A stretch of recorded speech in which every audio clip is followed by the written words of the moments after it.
Yeah, good afternoon, sir. Ajay, sir, good afternoon. Hello, good afternoon, Jadhav sir. Yeah, right. How are you? Yeah, I'm fine. What about you, sir? I'm doing outside.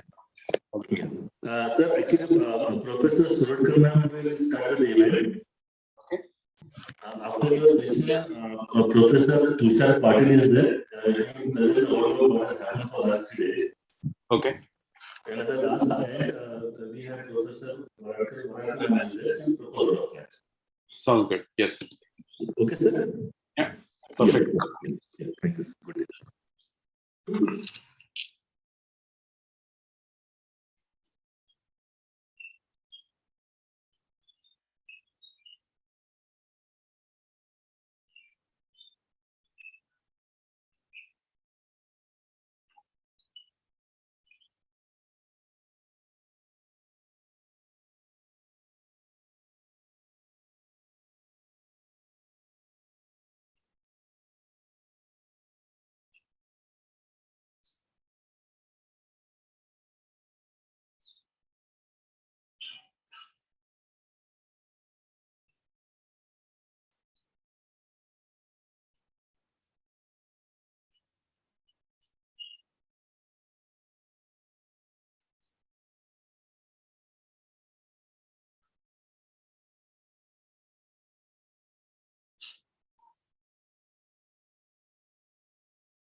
Suratkar ma'am?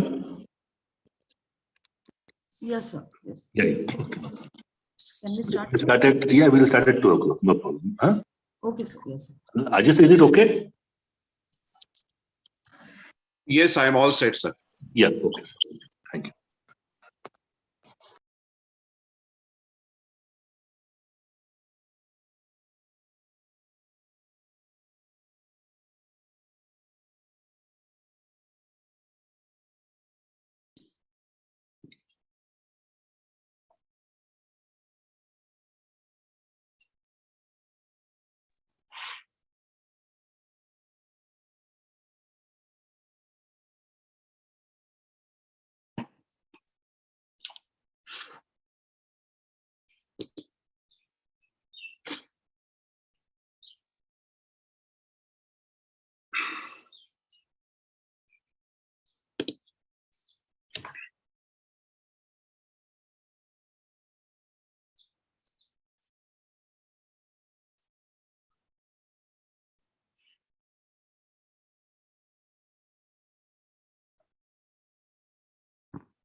नाही night shift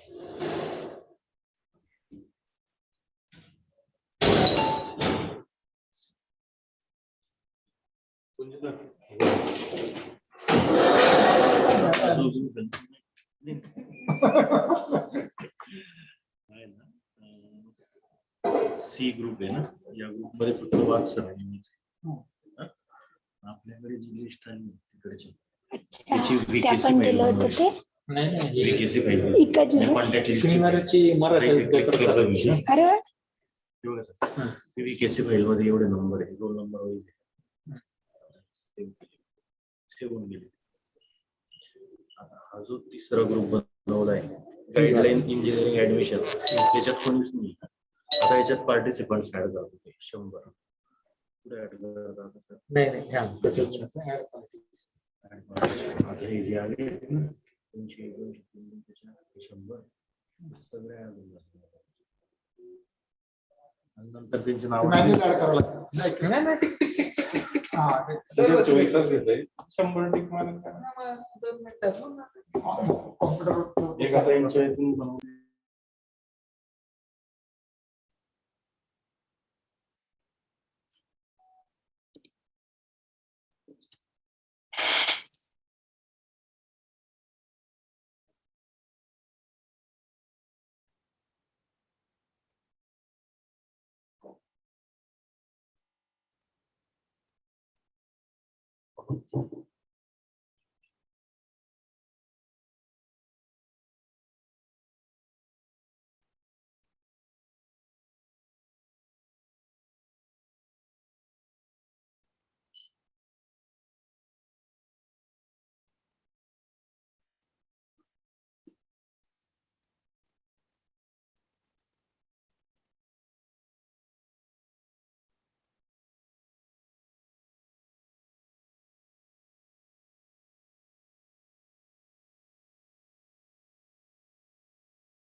Hello, sir. Can we start?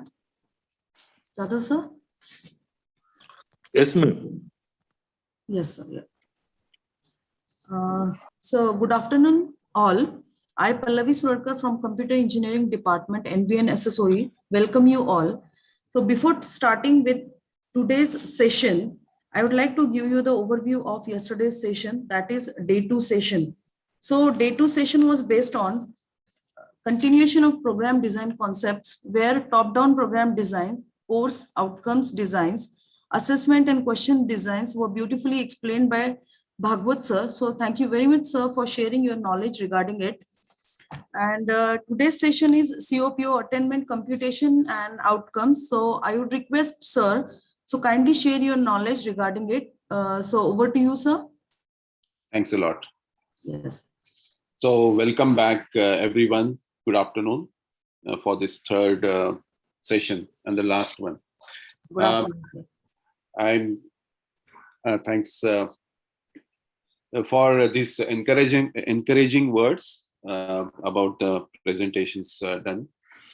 I'm going to recap yesterday's discussion in 5 minutes, and then very quickly we can wrap up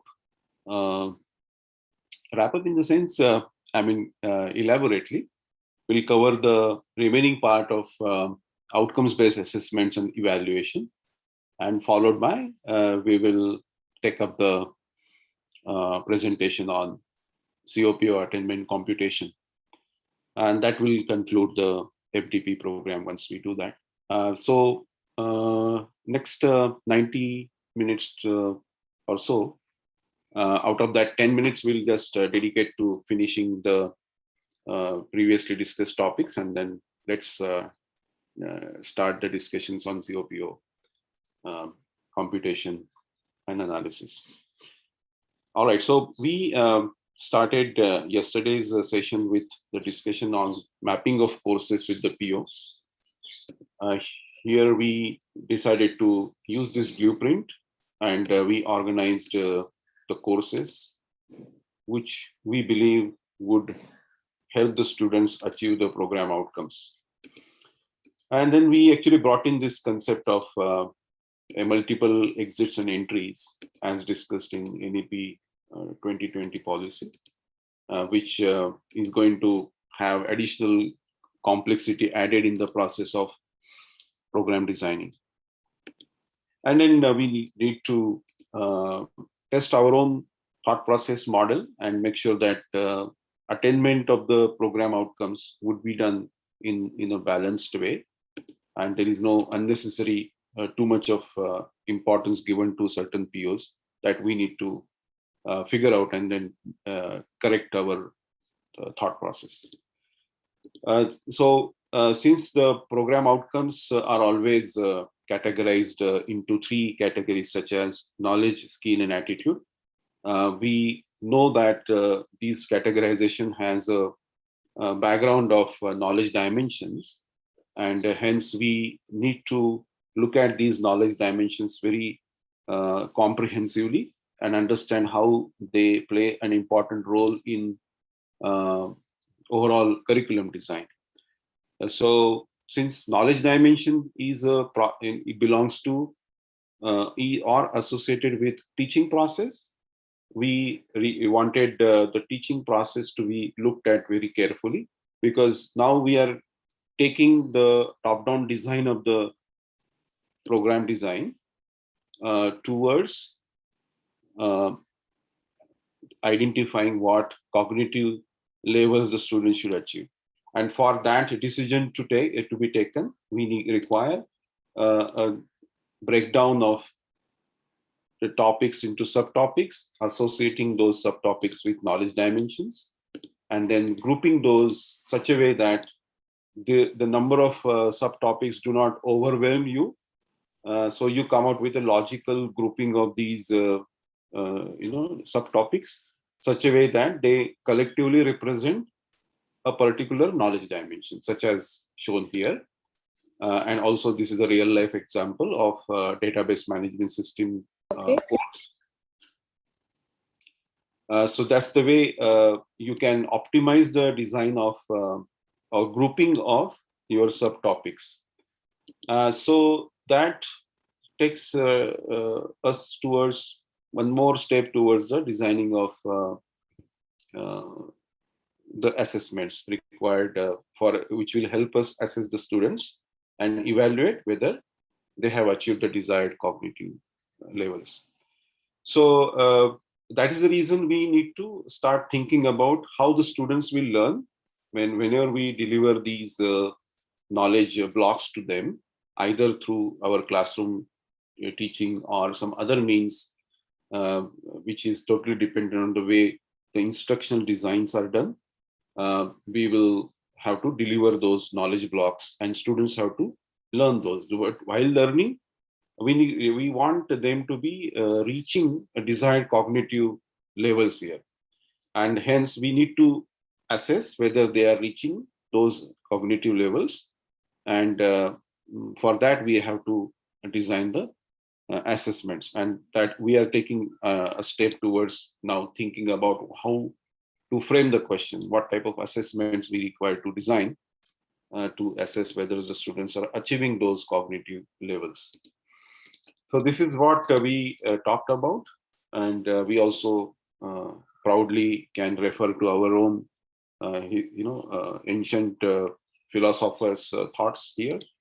There are quite a few such gems available, and we should not ignore those because we inherit these Sanskriti, from our ancient Indian philosophers.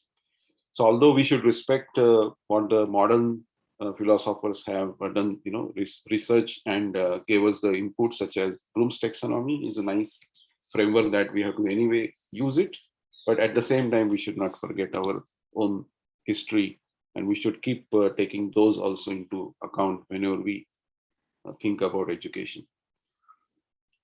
So here, in the cognitive process that we talked about has a very important distinction between the remember and the remaining levels. Remember is a retention, and rest of the cognitive processes are transfer of this retention. And whenever you find In weakness, this slide, excuse me. Mhm. Sir, in this slide, analyze and apply, both statements are same. Analyze and okay, yeah, this is a typo. Thanks a lot for not bringing it to my notice. Yeah, so that requires correction. It's a copy paste error. Thanks a lot for noticing it. So obviously we have to use the the procedures in a completely to solve completely unknown problem and come out with our I would say analysis of whether the process needs to be optimized or it is correctly implemented. So that's the kind of analysis is required to be achieved at this stage. So thanks a lot. I'll correct this slide later on. So primarily when we find that there is a problem in the transfer of the knowledge, we can always find out some problems in the retention of the knowledge, which causes inappropriate or incomplete transfer of the knowledge. So these are the 6 steps that we referred yesterday. We wanted to use this as a reference to our developing a model to reach the decision about what cognitive levels the student should reach each time we deliver a topic to them. So our primary objective of asking the question is to identify whether the students have reached that level. So that's from the context of the outcomes-based education. Asking question is to not giving them marks, but identifying whether or not they have reached appropriate level of cognition there. So this is exactly what we have to bring here bring out and add into our model here. This is just to reiterate, this particular model is for one course, and there will have to be similar models to be created for each course separately, and because each course obviously will have variations the way you would break down the topics into subtopics and identify the associated knowledge dimensions and also group them accordingly, and then identify the desired cognition level. In addition to that, the positioning of this course in the graduation process is also going to matter a lot in order to define the desired cognitive level, because initially you don't want to really burden the students too much unnecessarily. Your goal is to help them achieve the command over discipline knowledge initially, develop the solid foundation to then which you will help, that will help you to introduce much more complex problems and expect them to solve those. So initially you may want to limit this desired level of cognition to lower order thinking levels, and then progressively you want them to go to higher order thinking levels, and hence that is the kind of balancing required when you think about the desired cognition level. And then once this category of the cognition level is decided, whether apply, understand, then the sub process involved in that has to be identified. And these sub processes are nothing but the action verbs which are going to help us in correctly identify what type of questions we should ask in our assessments, right? So that's our the final step into developing this model. So this is the overall thought process we will have. This will help us evenly spread or balance our expectations from the students during their process of graduation. So we take them from lower order to higher order thinkings. So this is another depiction of how we can arrive at logically at the decisions about the action verbs to be chosen for each such junction point of knowledge dimension and cognitive process. So this is what exactly I have done. Once again, let me reiterate here that you may have multiple action verbs for one knowledge block, because knowledge block has multiple subtopics here. It's a group of multiple subtopics, and hence some of the subtopics we might want to evaluate with the help of one action verb, which would be different than some other subtopics which are part of this knowledge block. And hence you may have multiple action verbs to assess the students whether they are achieving those desired level of cognitions. So this is going to help you now to decide how to frame the questions and define, and the assessments in short. So then we had a discussion about course outcomes. My argument here is that course outcome themselves are not two important statements. They are just the byproduct of or interpretation of how we are going to assess the students, and nothing more than that. And I just to justify my argument, this model will help to know why I said that. So what I'm saying is that all you're doing is basically you are creating course outcomes statements to help others interpret what exactly you want them to achieve, or what exactly you want them to achieve and assess in regards to students' performances. So this is a directive given to the teachers to think about how they are going to assess the students and what they are going to assess, right? So this is an example of a byproduct of this process, which is a course outcome statement, which says that describe general taxonomic rules on animal classification. So this is a beautiful example of how clearly it communicates. Now, if you are saying that describe is to be done, which is a sub process of understand, and then if you refer to the matrix of, what type of questions should be asked, if you're using described as a keyword, it simplifies quite a few things. So the purpose of this statement is to communicate what has to be, what questions have to be asked and what level of cognition you will have to assess. And that is the purpose of course outcome statement. So it is important for to be more granular in regards to defining these course outcome statements.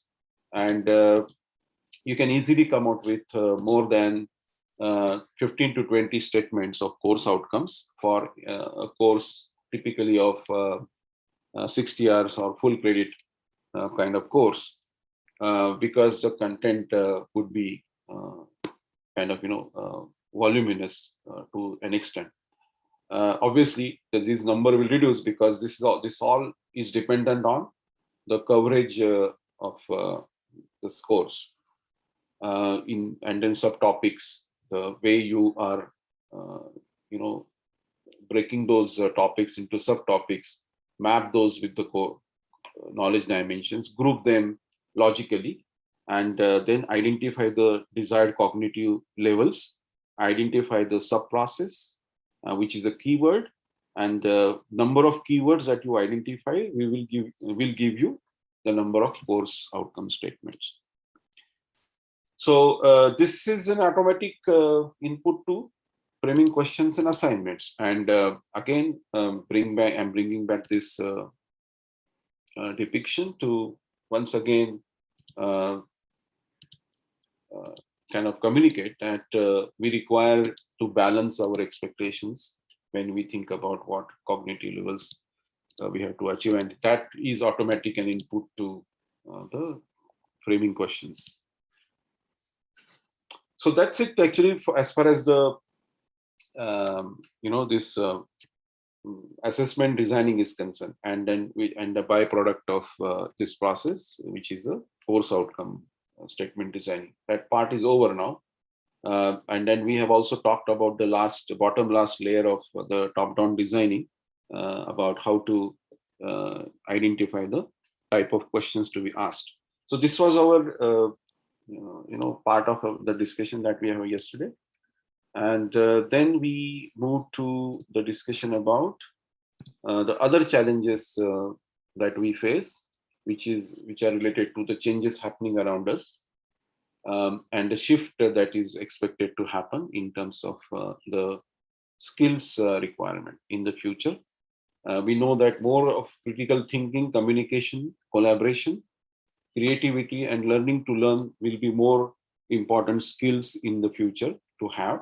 And hence, there is a greater emphasis these days onto the program outcomes related to affective domain or attitude, or sometimes you will find that people are also calling these as behavioral skills. However, they all belong to the soft skills and related to affective domain, related to critical thinking. Also, critical thinking, you may argue that this falls into the procedural skill. That's perfectly all right. Even communication skill, you will find that it is a part of the procedural skill. That is perfectly all right. However, more of affective domain, collaboration, lifelong learning is expected. Working in teams is expected. Emotional intelligence is required. And that's why more emphasis is on affective domain skills.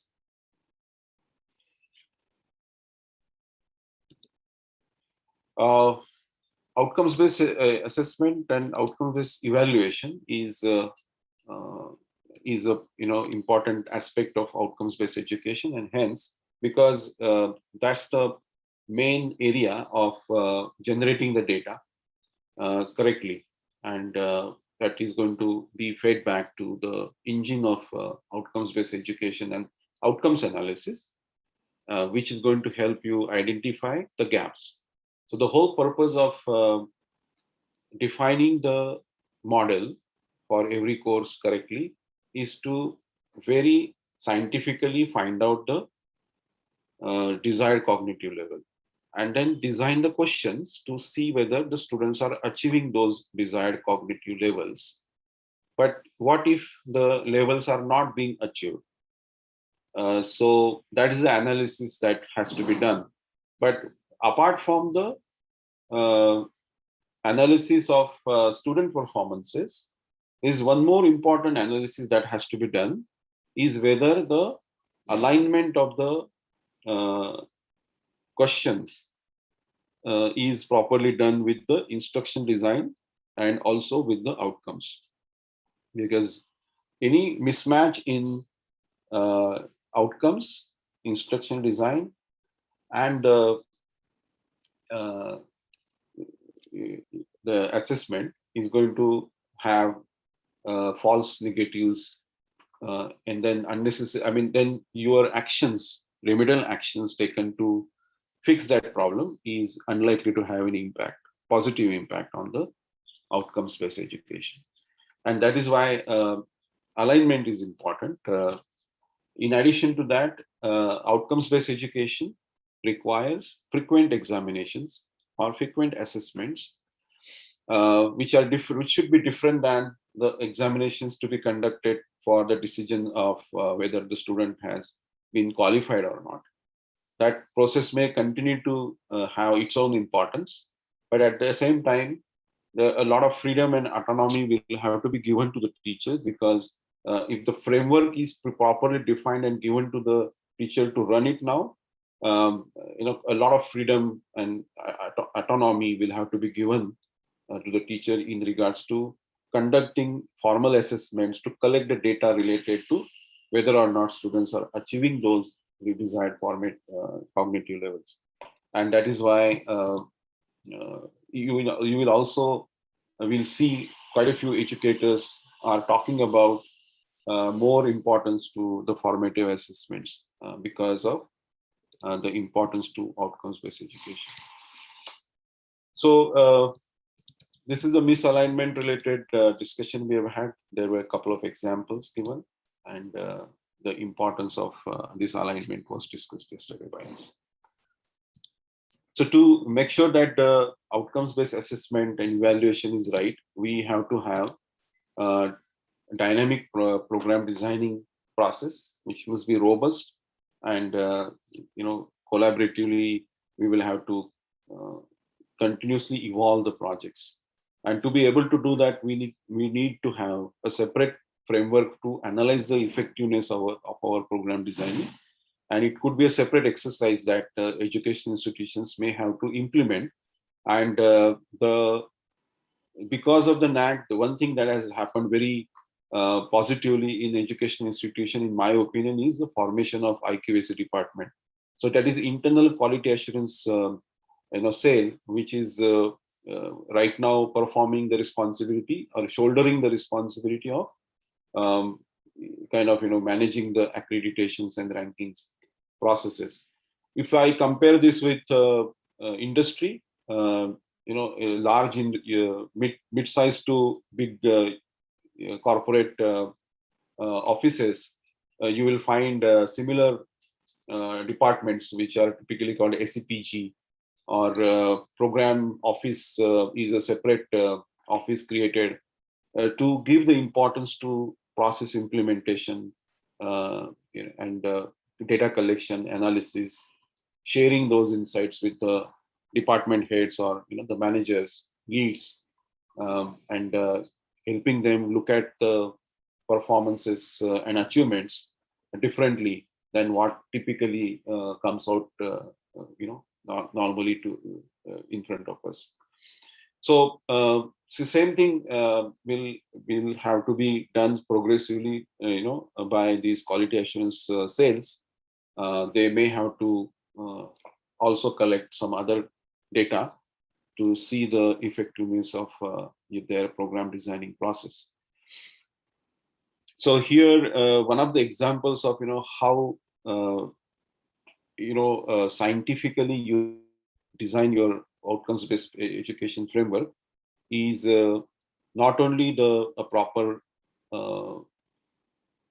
and comprehensive, robust process in place for designing the programs and revising them periodically, but also the frame, this framework should help you very clearly see how each outcome has to be achieved.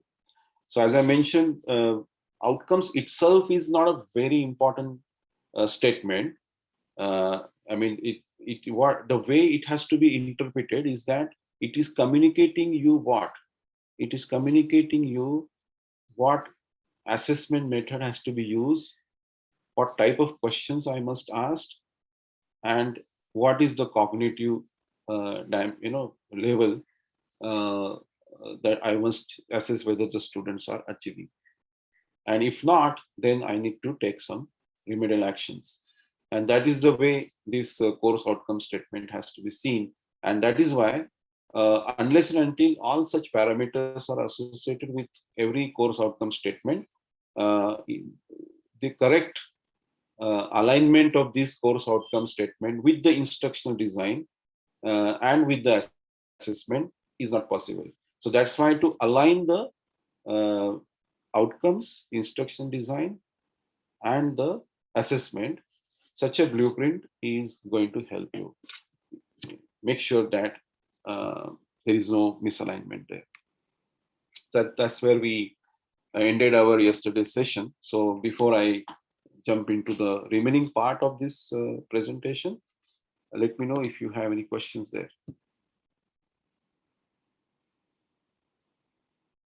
There is a doubt raised by Professor Naidu here. Suppose a course has all the levels of Bloom's taxonomy, then how 6 COs map 12 POs?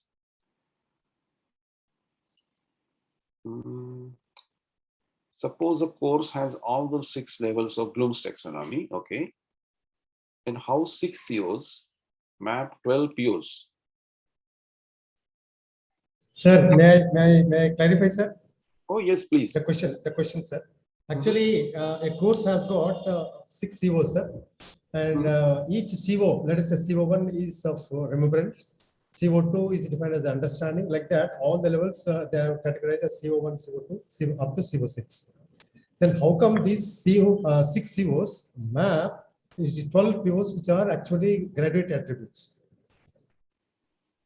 That's my question, why?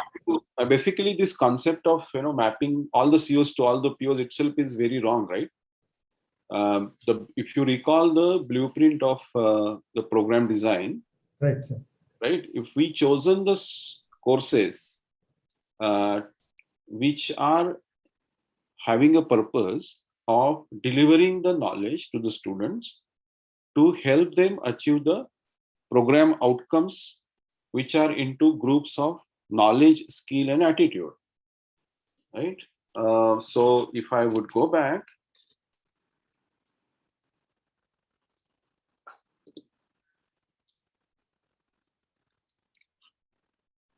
to the program designing process we talked about here. See here, now I have chosen this set of courses because I want to fulfill the requirement of factual and conceptual knowledge delivery. So first of all, unless and until, so let me rephrase. So here my purpose is to make sure that students get factual and conceptual knowledge related to my program. So this knowledge is going to build a very solid foundation of, and then based on this foundation, they'll be able to do now more complex tasks. So now I have started introducing more complex courses. Now look at this mapping. So these 6-7 courses here has a mapping only with PO2 and PO1. That's it, because there is a purpose which is limited here, and this purpose is to deliver the factual and conceptual knowledge related to my program. Now I'm going to now slowly start introducing them to the complex situations. So that's the reason the next set of courses that I'm choosing here are mapped to these 4-5 POs here. So it is unlikely to have mapping of a course with all the 12 POs unless it's a capstone project of a program. because capstone project will obviously have to undertake the knowledge of many courses, and such a project only can have mapping with all the 12 POs. But in my opinion, otherwise it is impossible to have a course to have mapping with all the 12 POs. If it is so, there is definitely a mistake in understanding of what this course is doing there. Sir, how about the laboratory, sir? Laboratory, Suppose- so let's say this is a course for which there is a laboratory exercise, right? Right. Okay.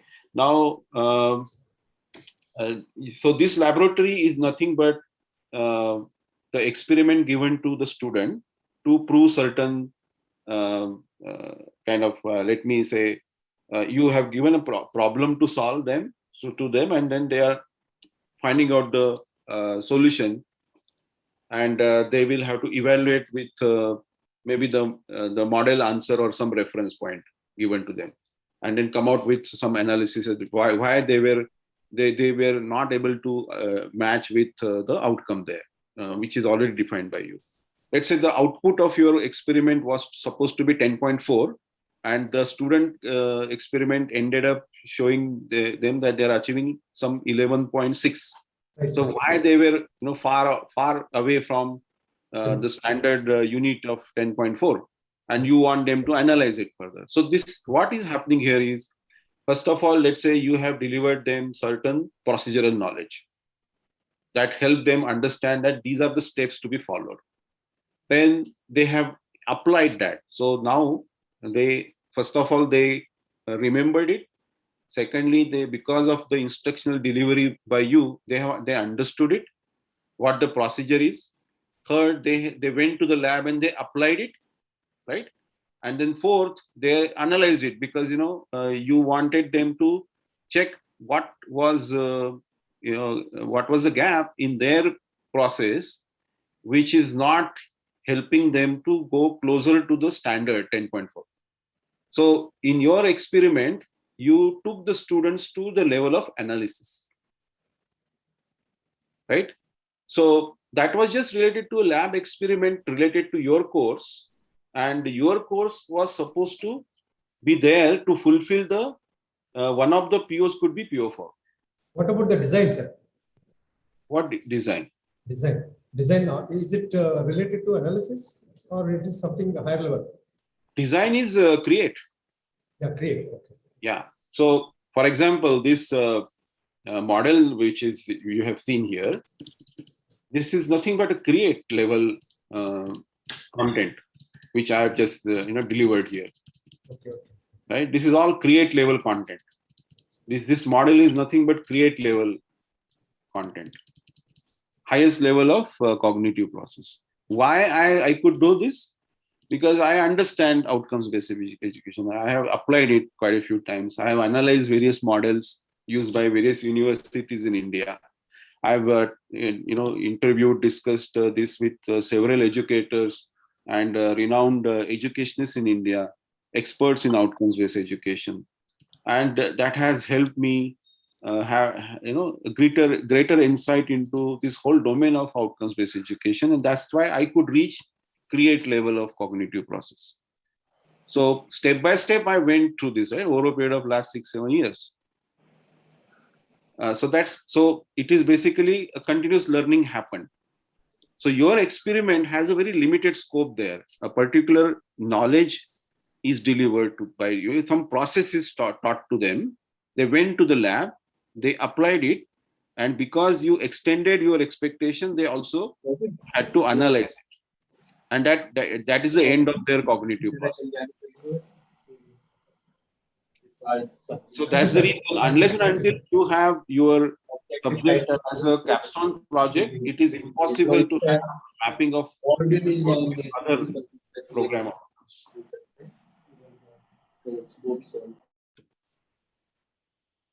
I hope that was clear. Yes, sir. Thank you very much. My pleasure.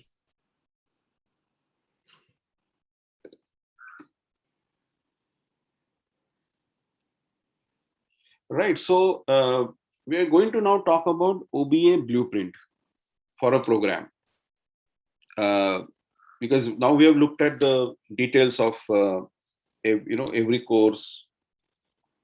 We have understood how the course level model has to be developed to find out what type of questions we should ask.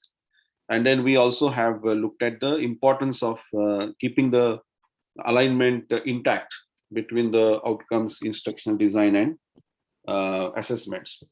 So I'm extending this thought further and bringing up this particular slide to explain further in how these 24 different combinations here help you have a very systematically developed blueprint of assessments for every program. So this can act as a guideline for you to think about what type of questions should be asked, what should be the desired level of cognition, if you are delivering certain knowledge blocks pertaining to these knowledge dimensions, and what the desired cognitive level that your model has already defined.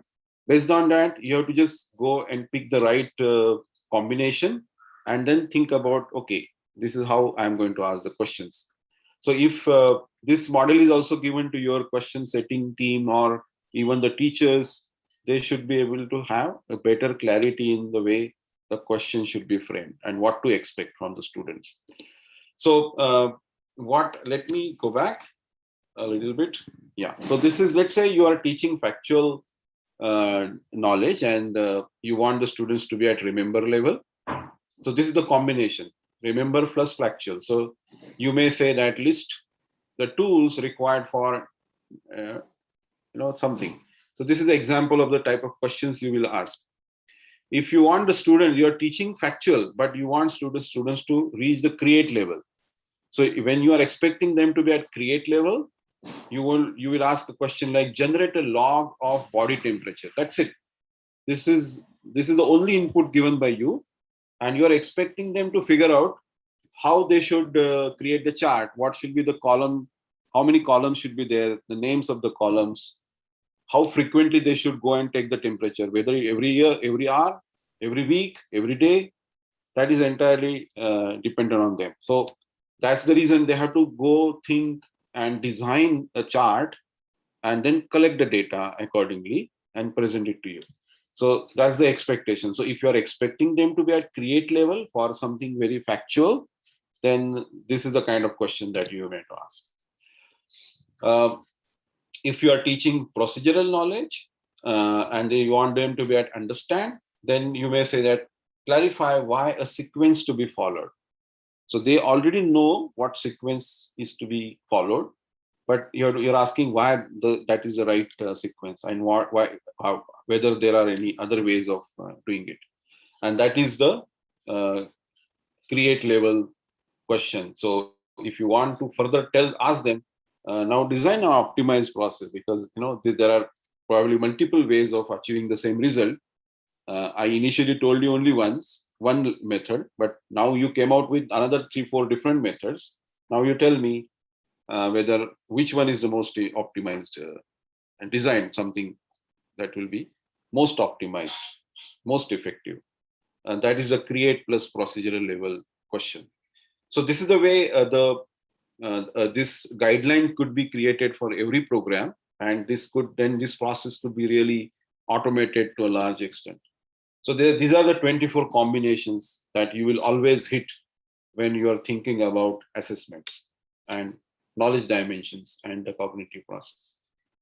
Any questions on this? So how do we apply this on our blueprint here? Let's look at the first block. Factual and conceptual. Factual, you know that the basic elements the students must know, and conceptual is the interrelationship between these basic elements. So this is a kind of knowledge is being delivered through these courses, and now we have to assess. So factual, this is the first, I'm talking about factual. I want the students to be at remember level. So list could be one of the keywords, and then MCQs and true or false kind of questions you may ask. So we have seen this already, right? I'm just reiterating the same concept here a little differently. Now, concept is the knowledge level here, dimension. You want the students to be at remember level, then you will choose recognize as one of the keywords, and then accordingly you will ask the questions. Likewise, if you are taking them to understand level, then you may choose summarize as your keyword, and then this is the kind of questions you will ask. Likewise, so this is how actually this blueprint will help you. The earlier blueprint of OBA will help you choose the right combination of the the knowledge dimensions in the cognitive process, and it will help you come out with the right keywords and the framing of the question. But now look at this one, right? So let's say procedural knowledge related courses are being delivered here. Now you're thinking about how do I assess the students, right? So the blueprint tells you that this is the combination. Procedural, you want the students to be at remember. Who is telling this, whether the student should be at remember? This is coming from our model that we have designed for every course, right? Which define what cognitive process the student should be at, and how to assess, and what is the action work, right? Sub-process. So this is coming from there, and then you, because of the 24 combinations that you have that in the chart, you are easily now able to find out what should be the keyword. But do you find that there is a mistake here, logical mistake in this particular selection of how to assess the students? The right choice is actually you should, if you are testing them for procedural knowledge and to be at the remember level, then you must use recall, because this might help you ask a question like describe a process to solve a particular problem. For example, how to perform CPR. So you are asking them to recall a process that you had taught to them. So this is better framing of the question and to avoid any kind of misalignment between the outcomes, instructional designing and assessment. So there are different ways of looking at the same model and then have better and better clarity in terms of how to ask the questions. And we all have, this is the third time I'm bringing this slide here to re-emphasize that balancing of the expectation is important. This is already done by us, understood by us. So this is the third blueprint we talked about, and easy output of this process is course outcome statements.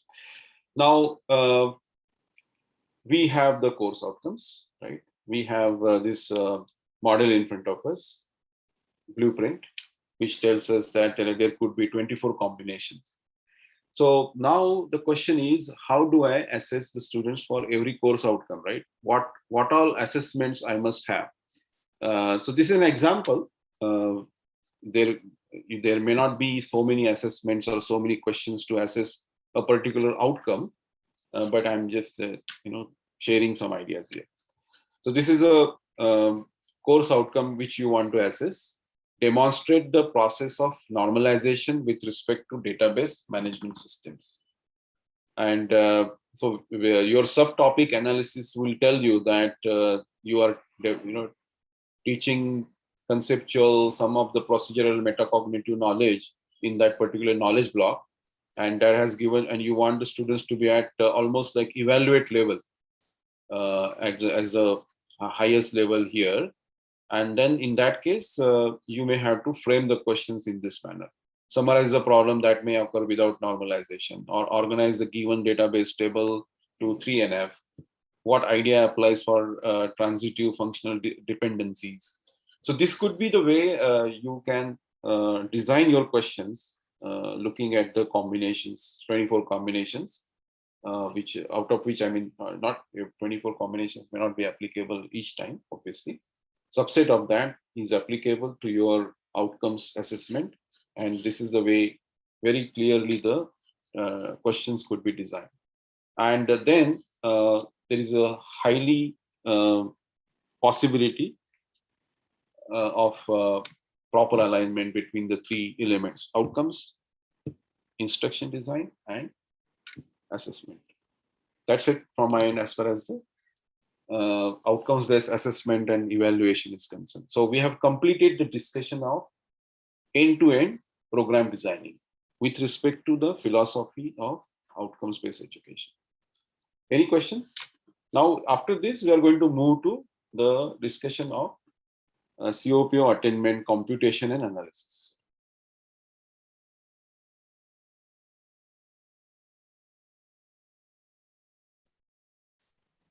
Sir, can we make a generalized course outcome? What would be the reason for that? Because we know we want to ask the students, and we can make a general course outcome on the basis of knowledge dimensions.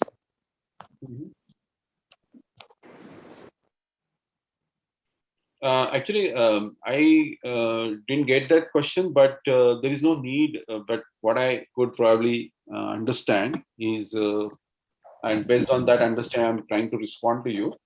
What probably is needed is that, sir, this particular process of program designing is not to be owned by everybody in the department. It is to be owned by somebody who is given the responsibility of designing the whole program. So there could be a group of educationists coming together to design and own the responsibility of designing the program. So they will have to think about what course outcomes should be achieved by the students, and then the teachers will have to help the students achieve those outcomes. So there cannot be any generalized outcomes as far as, but let me rethink about my own response. If you are talking about, let's say, program level outcomes related to critical thinking, for example, or communication, then how the students are going to achieve these critical thinking related program outcome will entirely depend upon what content your program designer has chosen to be delivered in your program. And this content could be totally different in each program. So again, I don't see any possibility of any generalization of the course outcome there. So that's my response to you, sir. Okay, sir. Thank you. Awesome. Sir, thank you for your nice presentation. I appreciate your thorough knowledge. I have a very specific question about the group assessment. So how to avoid the obvious biasness in the group assessments like PVL or any group work in the practicals? So any thoughts, sir? Thank you, sir. Thank you for asking that question, sir. It's a good question. It requires you to have a rubric to critically observe the subjectivity of the answers. So these rubrics are being used by higher education institutions since long, especially for the purpose of assessing, grading the students for their descriptive answers, the subjective questions, and their responses to that. And the purpose of the rubric is to minimize the variations in the way the teachers would assess it, to remove the bias. So if the same rubric and the same answer is given to 3-4 different teachers, they should more or less come out with the same grading without really too much of variation in the way they have graded the student answer. So that's the only way to remove the bias from assessing the students' performances. Thank you, sir. Thank you. Awesome. Pleasure. I'm going to pick up the next slide deck. That's the reason I stopped sharing. I'm going to now.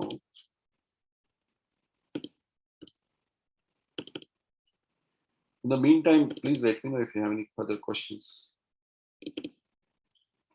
So now, if you start now looking at the outcomes analysis, measurement of the outcomes and analysis of outcomes from the perspective of the program designing, you will find it extremely logical, and you will find the reason why such a effort should be taken by the teachers and others to analyze the outcomes.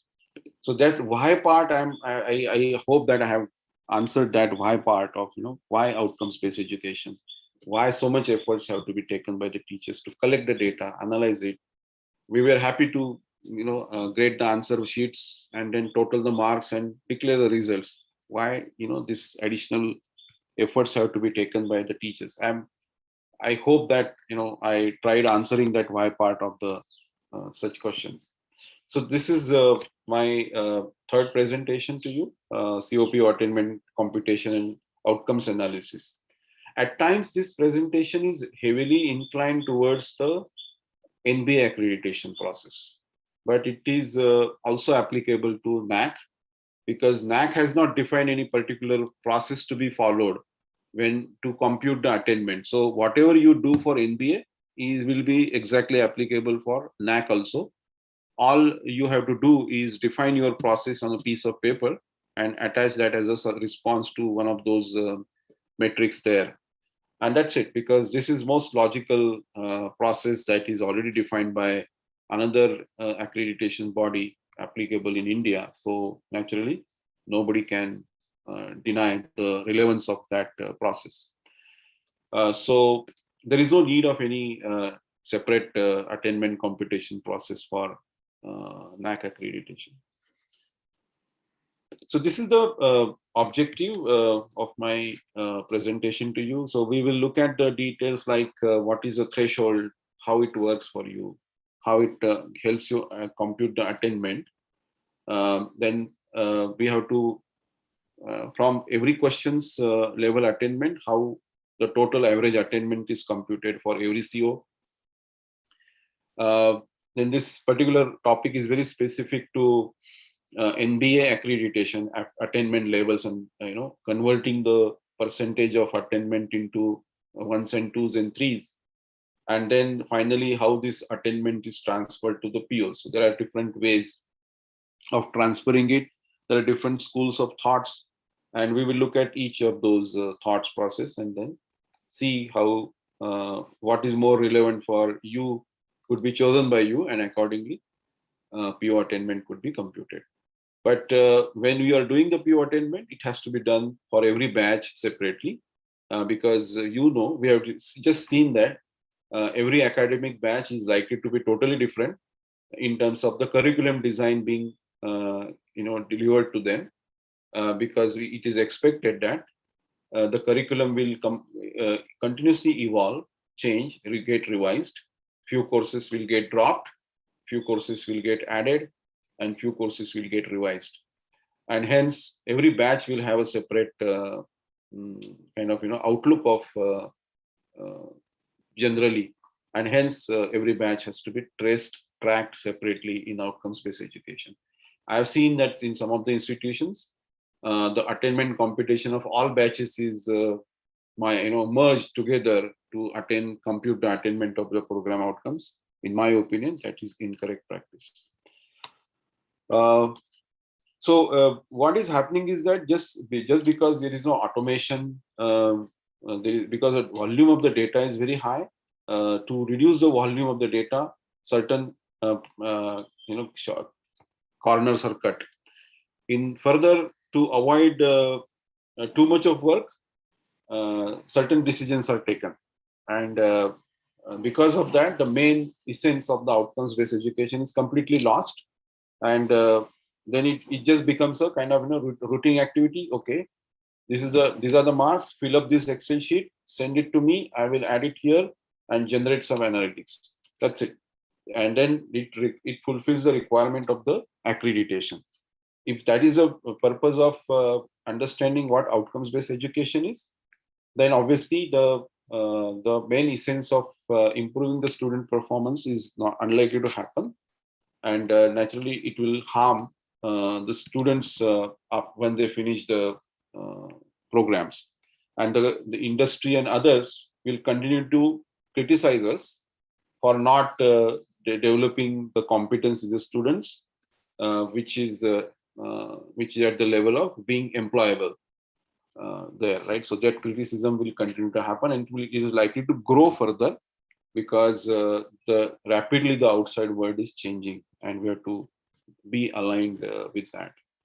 So that is the reason more focus on the analysis is required. You may have to adopt some technology, some kind of process to automate significant part of this process, so that teachers really don't have to take all the efforts, and their main interest should be to go and look at the analysis, derive the remedial actions, and execute those actions. So that should be the goal, and to be able to do that, you probably have to have some technology in place. So here, what we have to do is, again, we have to start from a smallest building block, which is the course. And to avoid too much complexity in our discussion, keep it at very simple level, so that once we understand the most basic part of it, we can obviously add then more complexity in our discussion. So for that, I've taken a course which has got 5 course outcomes, and quite a few. So some normalization is also done by me furthermore in terms of some parameters chosen. So the first assumption is that there is a course that has got 5 COs, and then we have to compute the attainment. So while teaching this course, we will have formative summative assessments, and we also might conduct some surveys or some kind of indirect tools will be used by us, such as some feedback is given by the students when some industry expert visited the college and delivered some guest lecture, right?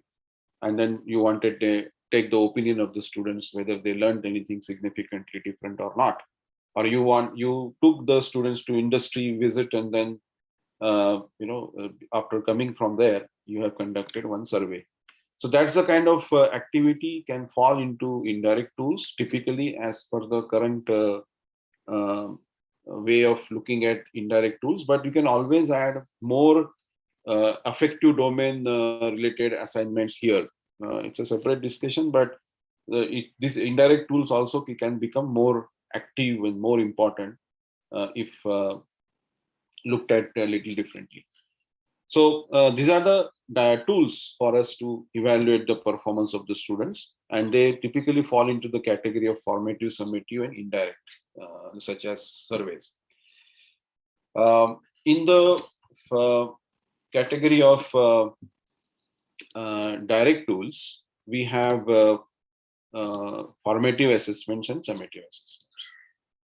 Formative are the ones which you would typically the unit exams or continuous assessment tests, midterm exams, labs, project are all examples of formative assessments, and end-term exam is typically the summative assessment.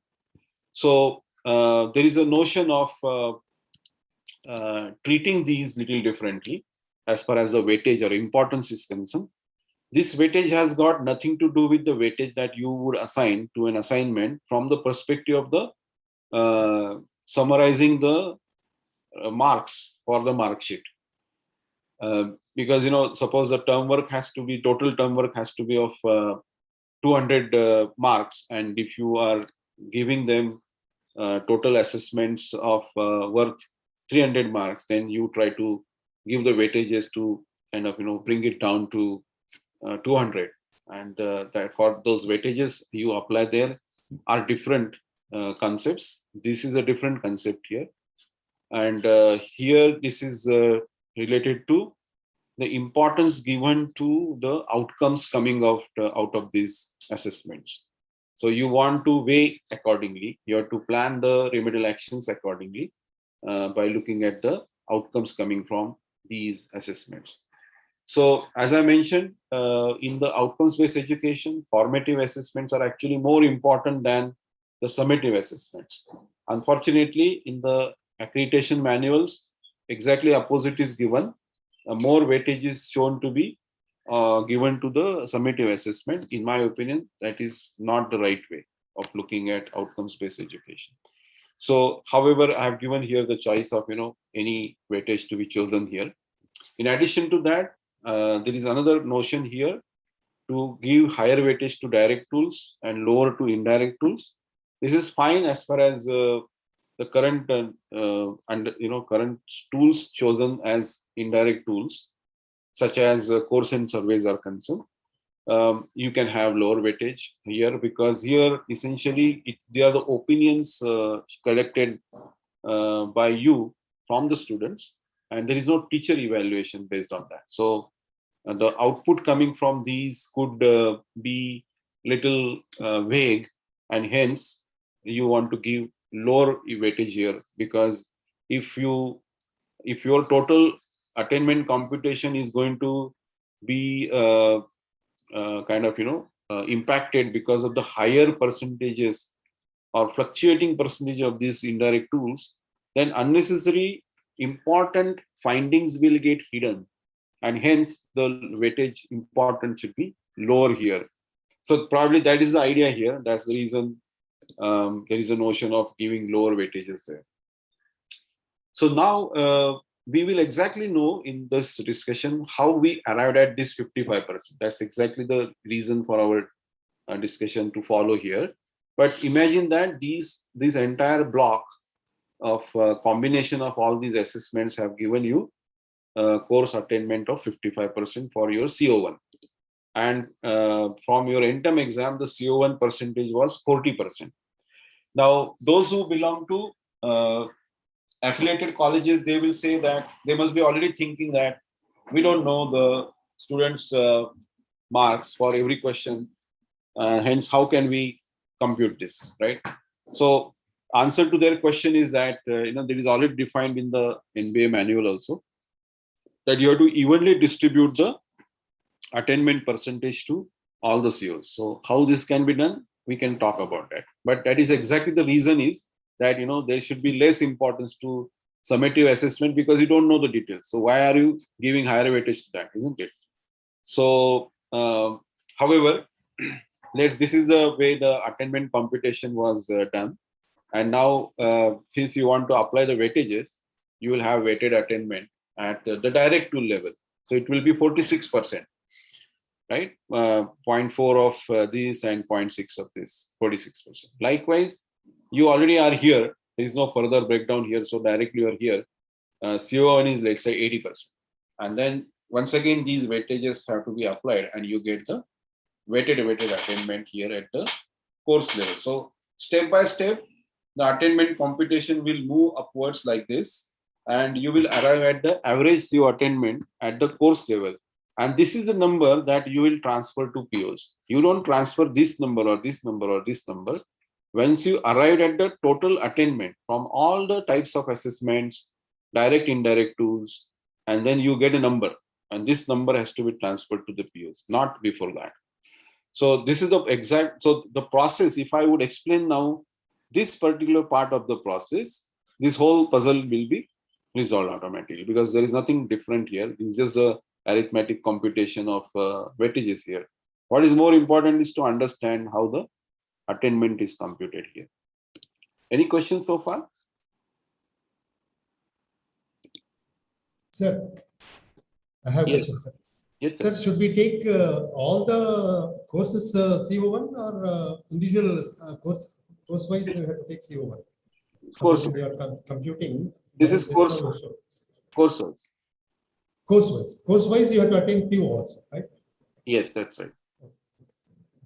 So, I have taken example of one course, and this course has 5 COs.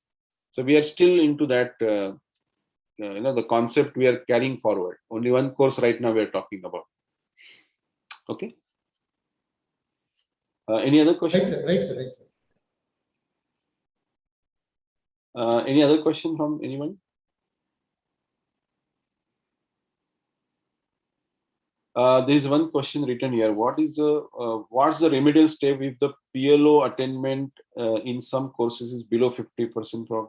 I will address that, sir. I mean, this is too academic question to answer because I am mechanical and computer engineer. I can try to answer if there is something to do with these two programs, but won't be able to answer anything else. I don't have any idea of law or education there. I'll try to answer this question with the help of some other slides I have after, that I will present after some time.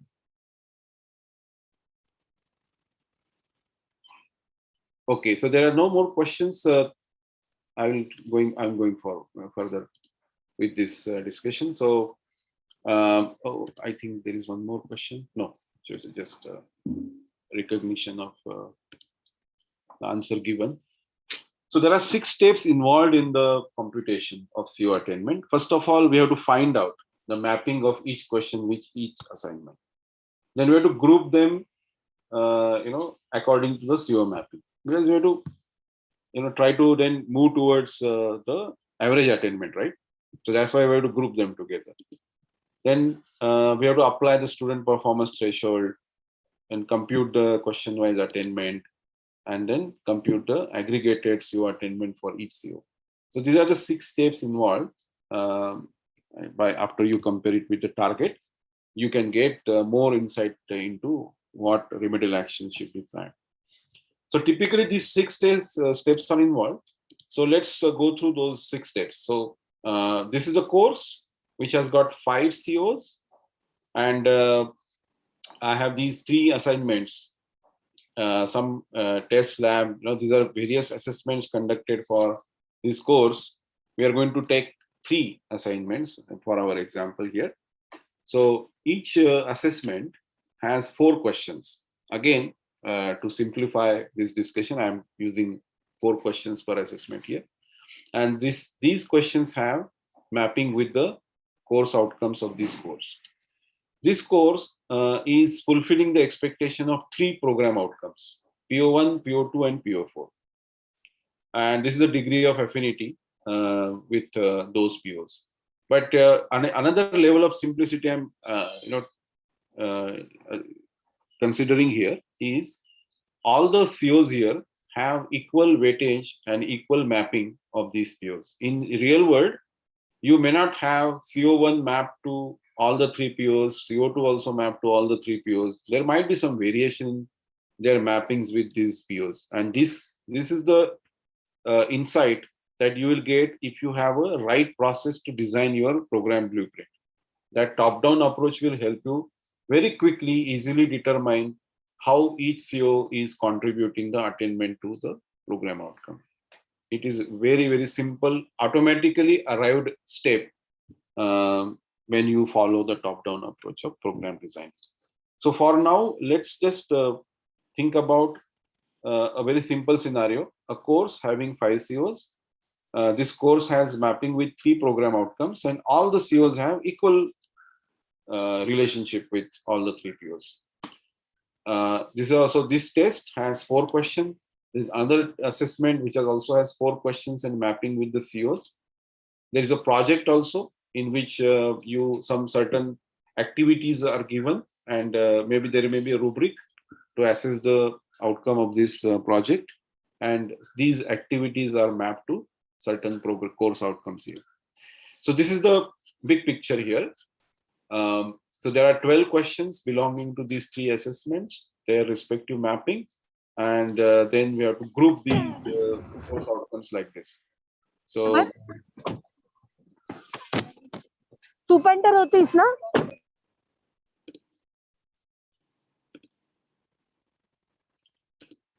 So this is the way the grouping of the questions will. हे संपायचं 4 ला आता. तुम्ही mask घातला ना, त्याच्यामुळे मी ओळखलं नाही.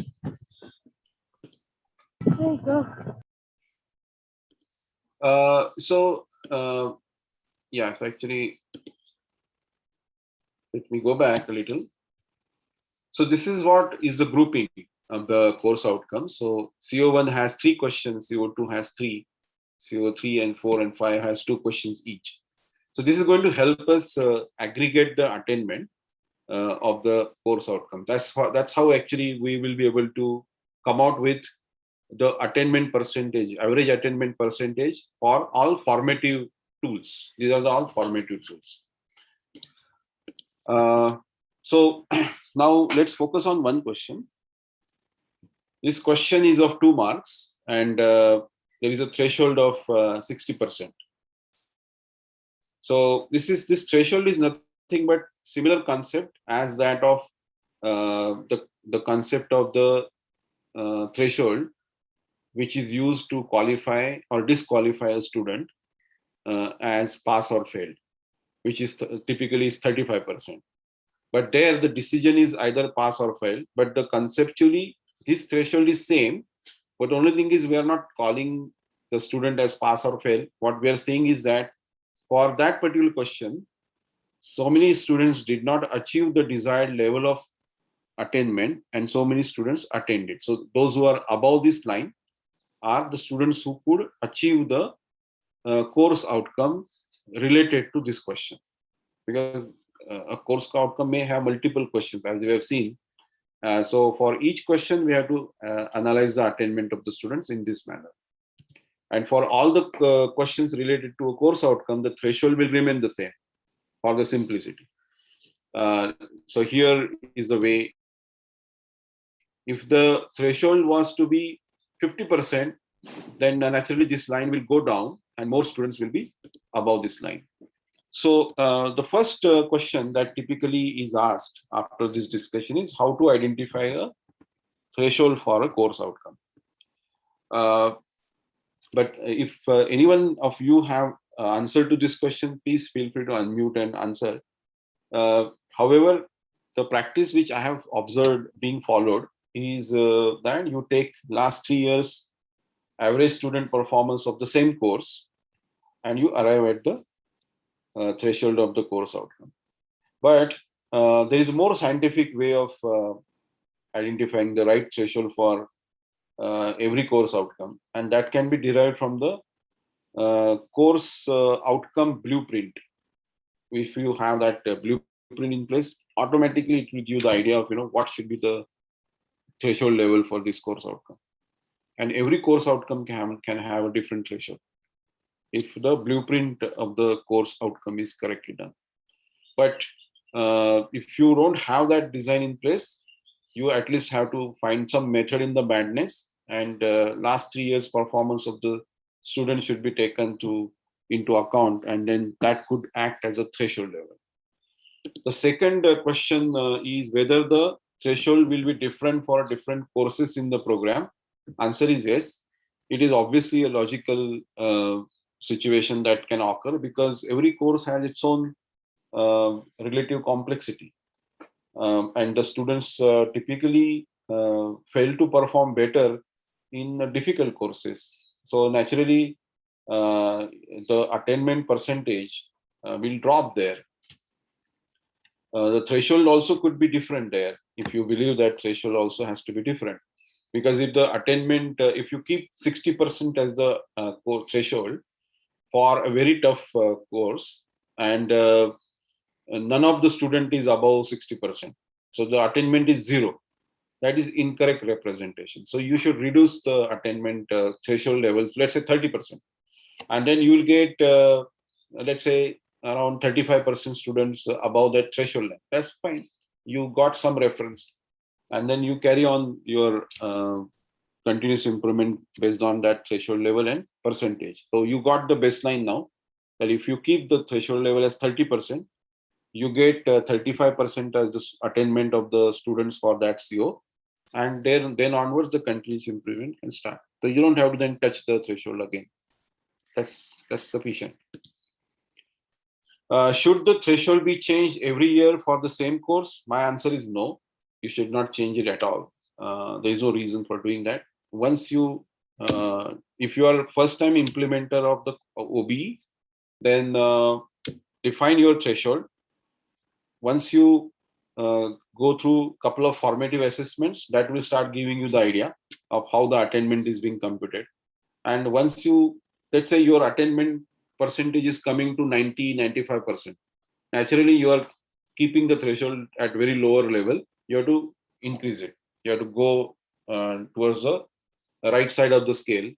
And then so that this whole attainment percentage can be brought down to a reasonable level, let's say 50, 55%. Okay. And then you stick to that threshold level, and next 3-4 years, just don't change it unless and until there is a compelling need of doing something different. This threshold level change, actually typical, this question arises from the fear of lower attainment percentages, because teachers are smart. They know if the threshold is lower, more students are above that line, and naturally my attainment percentage will look better. So outcomes-based education is not about making the number look better. It is actually about the delta to be achieved between the last number and the current year's number, or last assessment and the current assessment. So this delta is important, not the baseline from where you started. Even if your attainment percentage is 12%, that is still fine. But whether the 12 has become 12.5 is more important. 12.5 has become 13.5 or 14 later on is more important, and not the baseline, whether it's low or very high. The number should not be, the baseline number could be, either a smaller number or a bigger number. It should not matter. The delta in the percentage increase in the attainment should be more important. And unless until you have that kind of clarity, teachers will always think of reducing the threshold to bump the attainment percentage to the positives, more bigger number, then it looks better. Oh, that's, yeah. I mean, it's looking very nice, glossy picture is presented. And if that is a way of looking at outcomes-based education, then the main purpose is lost. So here, for the simplicity of the discussion, I'm keeping the threshold level same, but advanced implementers of OB will always have different threshold level for each field.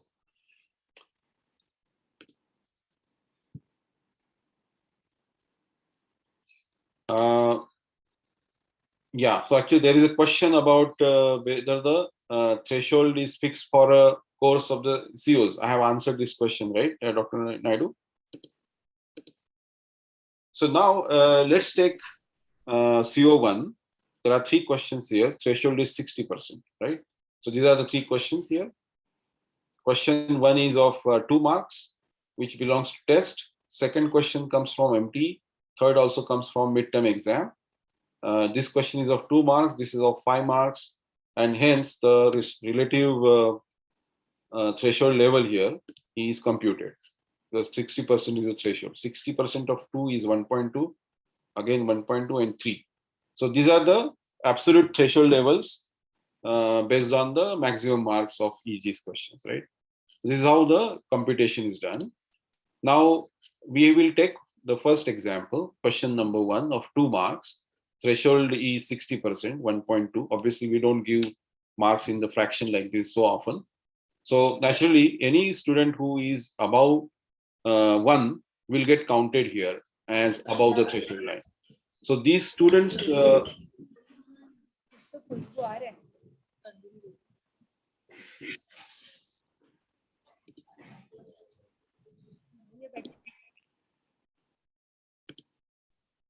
Dr. Hema, your mic is getting unmuted and some background noising is disturbing us.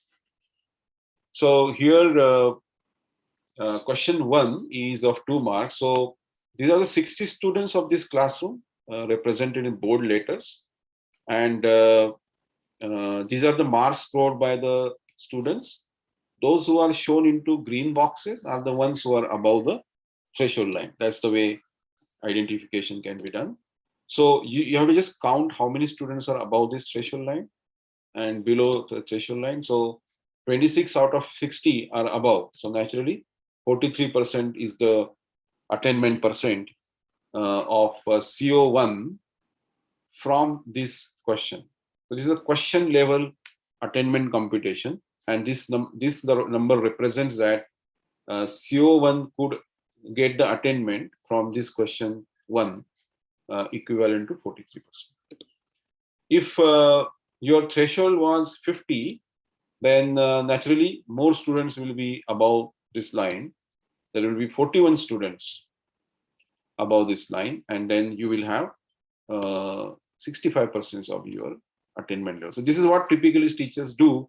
They reduce this threshold line to make this number bigger, which is incorrect. And if you increase the, there's another typo here. If you increase the number further up, then you may get 5 students out of 60, and you will have 8% of attainment. So even if you keep this as 8% attainment, that's perfectly all right. You carry on your continuous improvement from this baseline. That's the message I wanted to give. So now coming back to our discussion here about CO1 attainment, we have 3 questions here, right? So first question we computed 43% attainment. I have shown you how it has been done by us. So likewise, imagine that the other 2 questions gave you 66 and 55% attainment. Right? Here 40 students were above this line, 30 students were above threshold 3 in this case, and 50% attainment was computed.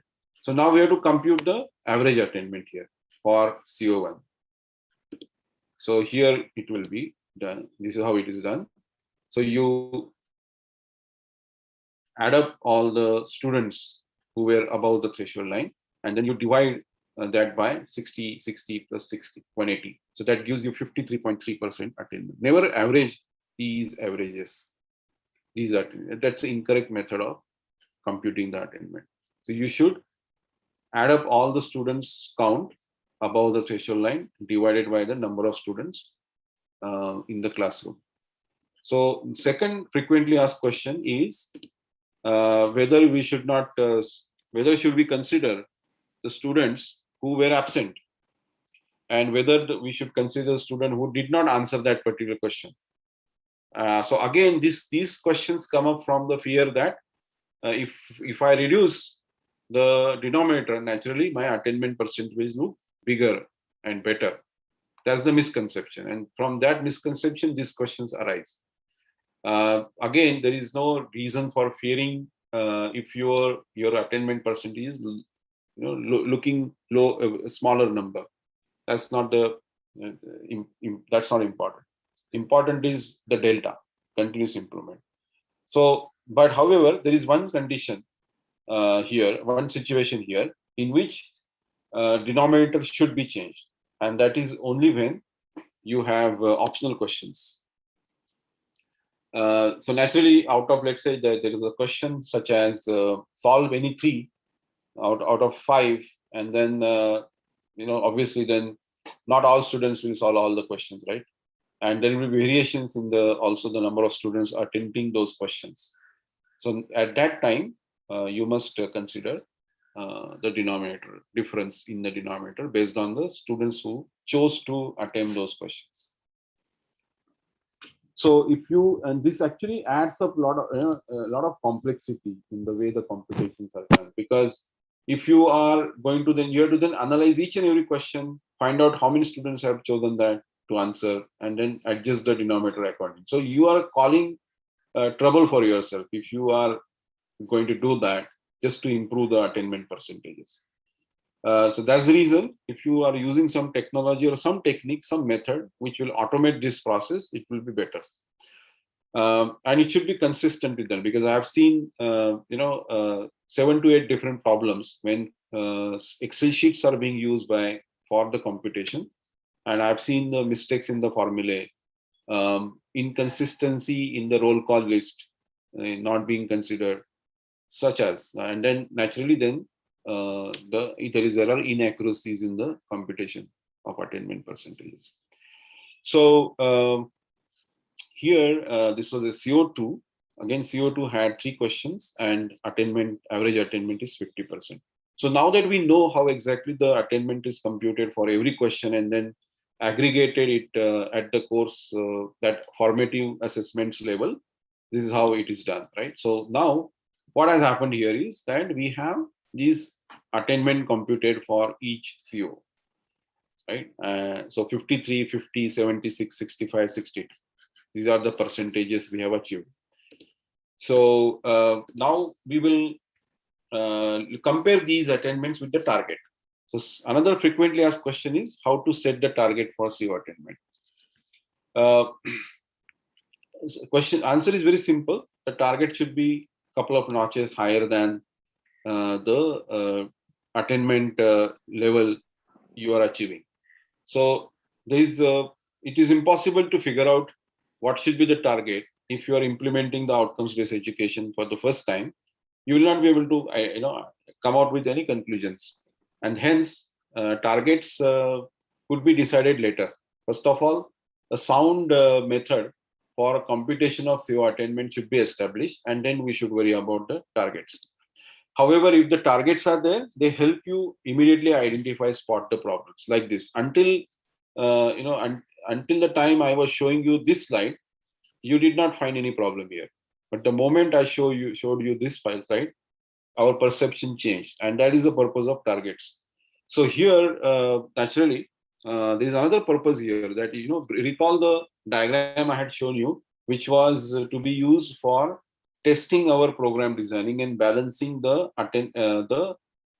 mapping of the courses with the POs. Now, let's say that this is one of the courses which is important from achieving one of the very important program outcome. According to you, out of those, say 12, 15 or 20 program outcomes that you have come up with, PO 5, 6, 9 are very important POs to be achieved. You don't want any drop in the attainment in those POs. Hence, there are courses associated with those POs also have to come under the scanner, and there has to be a very tight control on the attainments achieved by the students in these courses. And in such situations, these targets are very helpful because they will raise a warning signal immediately. Something drops below that. So to automate the warning signal messages, this is a useful technique to have some kind of target there. Then obviously now, if you now go back to CO1, because CO1 attainment is shown to be below the target, suddenly our perception changes, right? So we can see now question 1 and question 3 actually gave us lower attainment, which has caused a drop in the overall attainment of the CO1 for this course.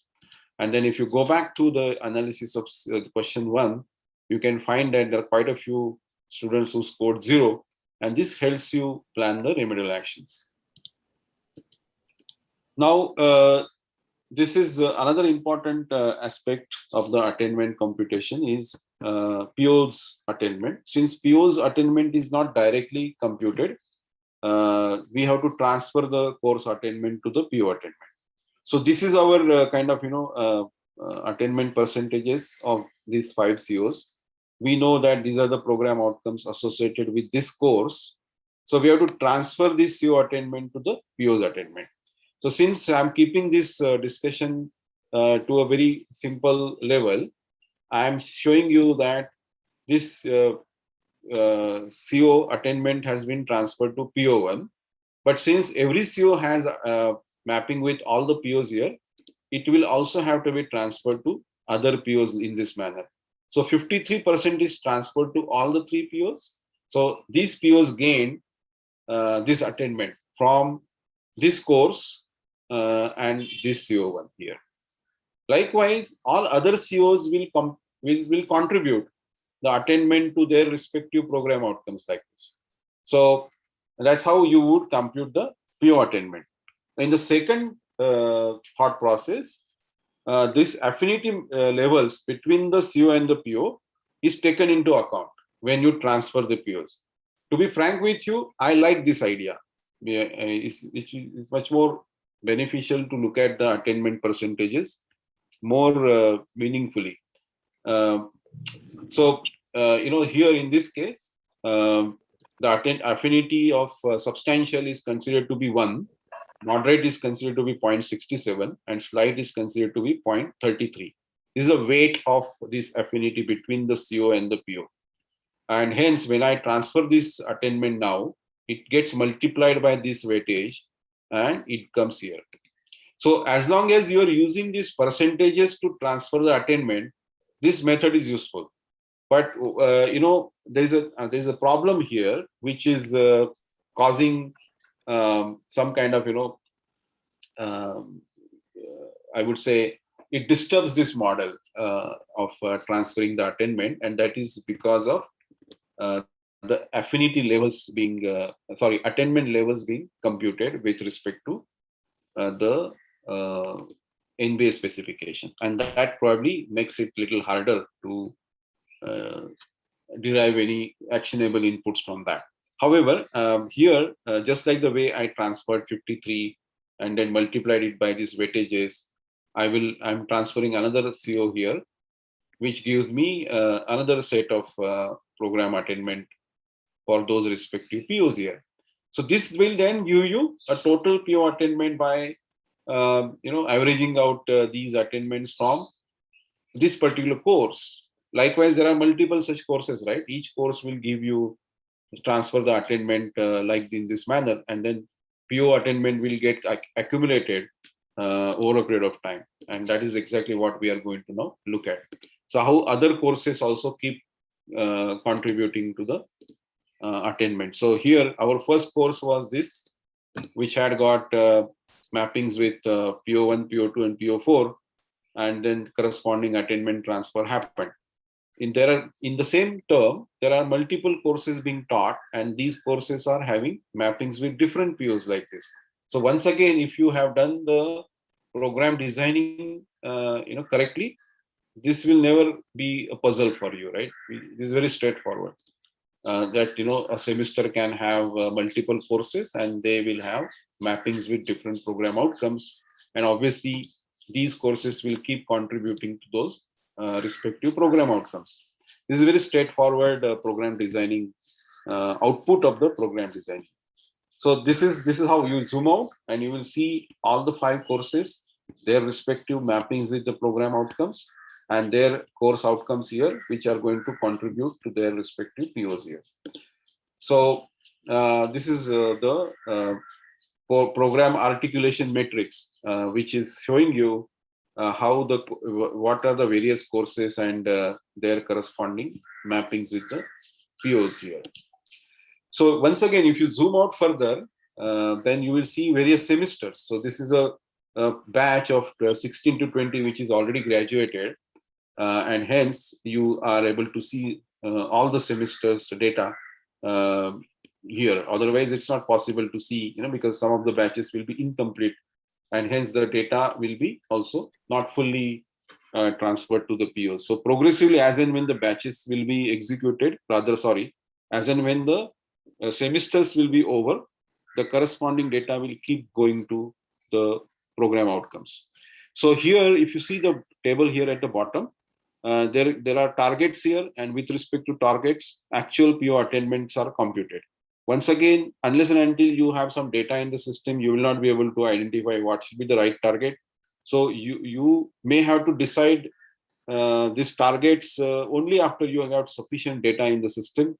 You have at least used outcome-based education analysis at least for 5 to 6 years. Only then you will be able to actually come out with the right targets for the program outcomes. Otherwise, it will be a completely guesswork all the time. So here, let's say you were being able to come out with the targets, and then if you are comparing with the targets, this is a picture here. So certain POs are below the target here, and then you obviously have to then plan some remedial actions. That's the process defined in continuous improvement criteria 7 of NBA, which requires the program director to identify the remedial actions at the program level and then implement those, whatever those actions are. So that might result into some change in the attainment percentage of the PO in the subsequent batches, which could be experienced here. There is an improvement in this PO. There is an improvement in this PO. There is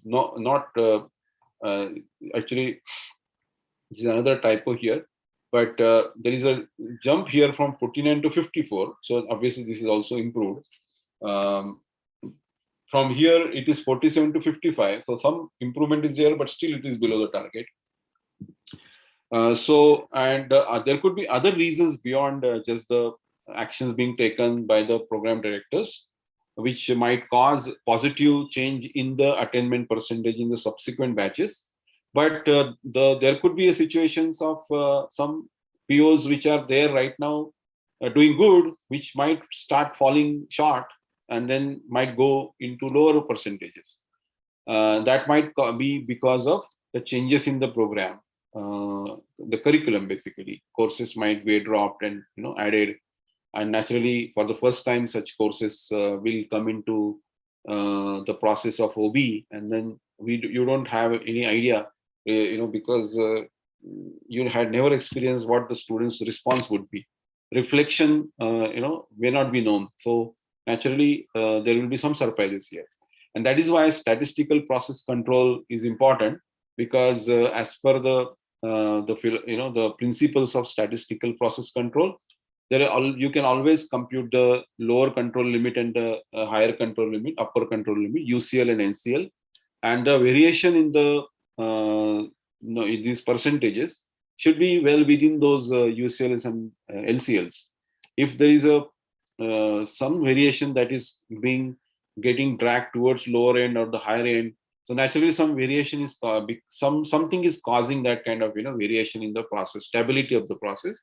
So that is the purpose of SPC. Probably those are the concepts that you may have to implement at a later stage when you have sufficient data, and then that will keep helping you looking at these statistics more meaningfully and use that data for carrying out significant improvement in the student performances. And also this input goes into your program designing, obviously.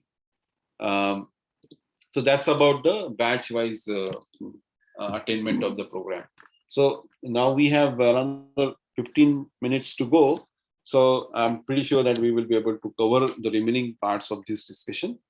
So here, this is very specific to the NBS attainment.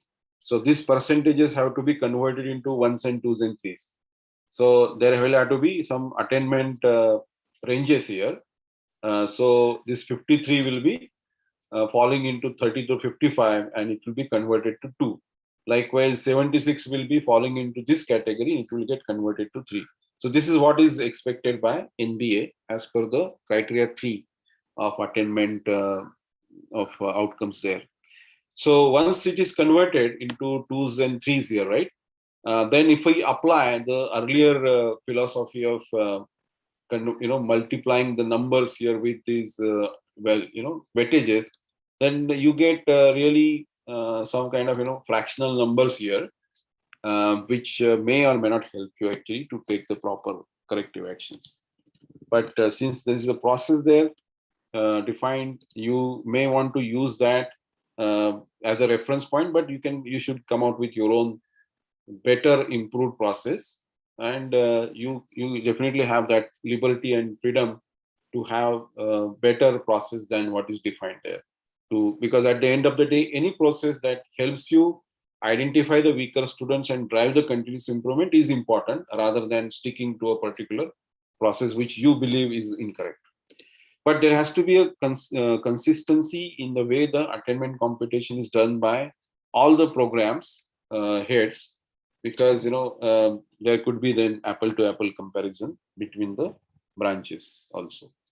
So there has to be definitely some consistency in the way the attainment computation is done for every program. So this is in-parts interface. Here, this is a particular course. These are the program outcomes mapped to CO. This is the level of mapping. This is direct, indirect attainment of CO1. This is the multiplication of the weightage, applying the weightages. This is the target. Attainment is higher than the target, so system is saying that it is attained.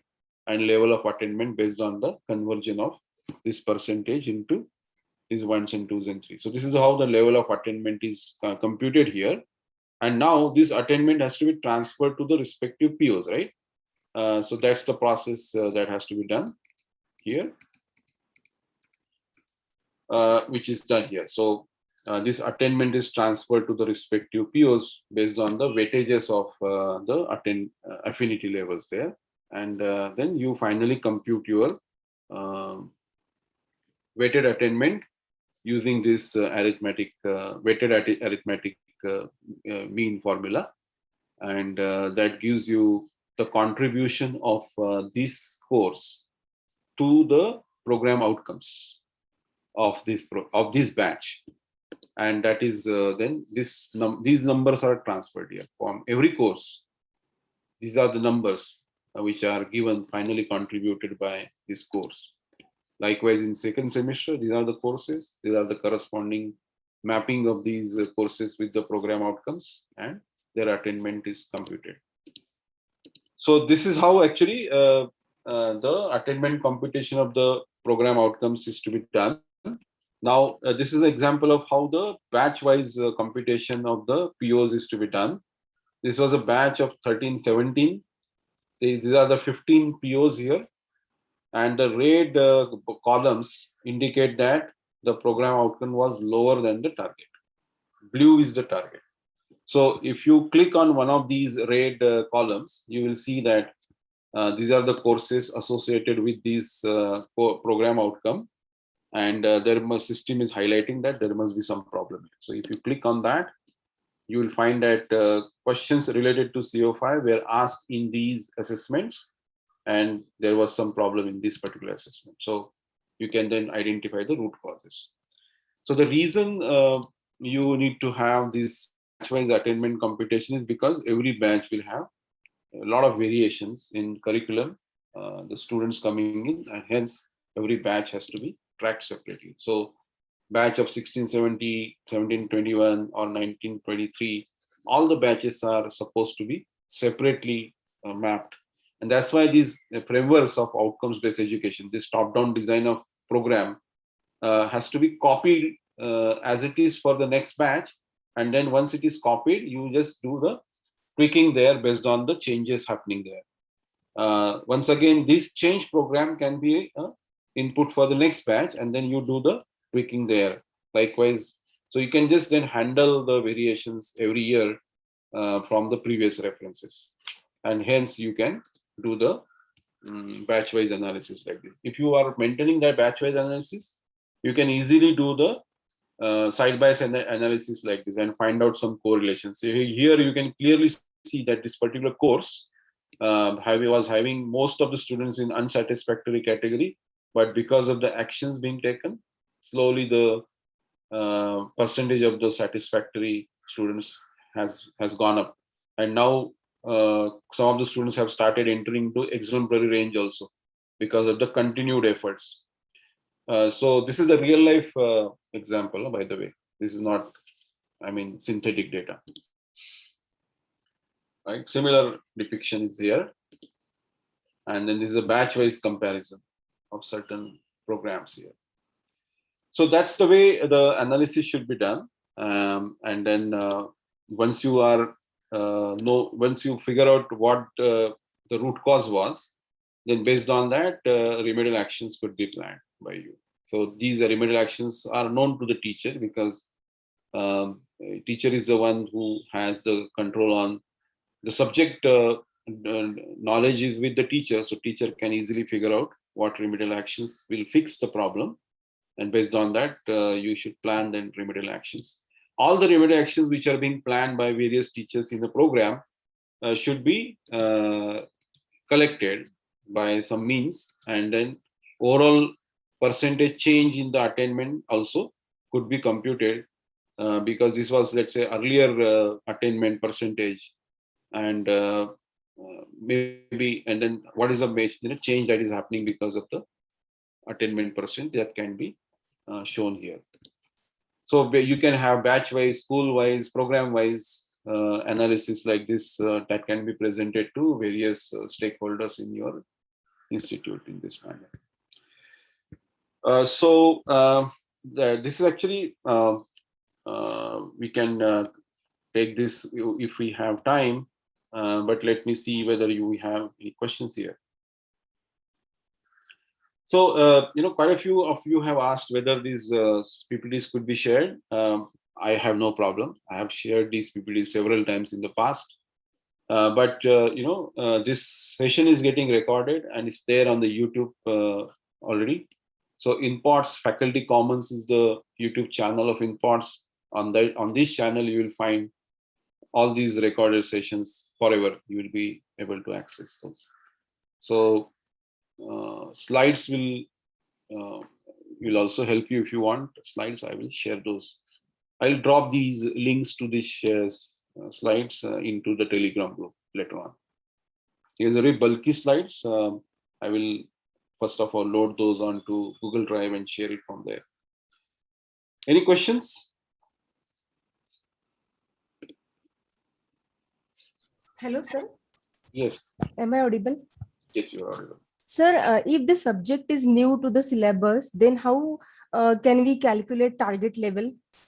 So you cannot Or- calculate target level actually. It's not possible. So you have to wait.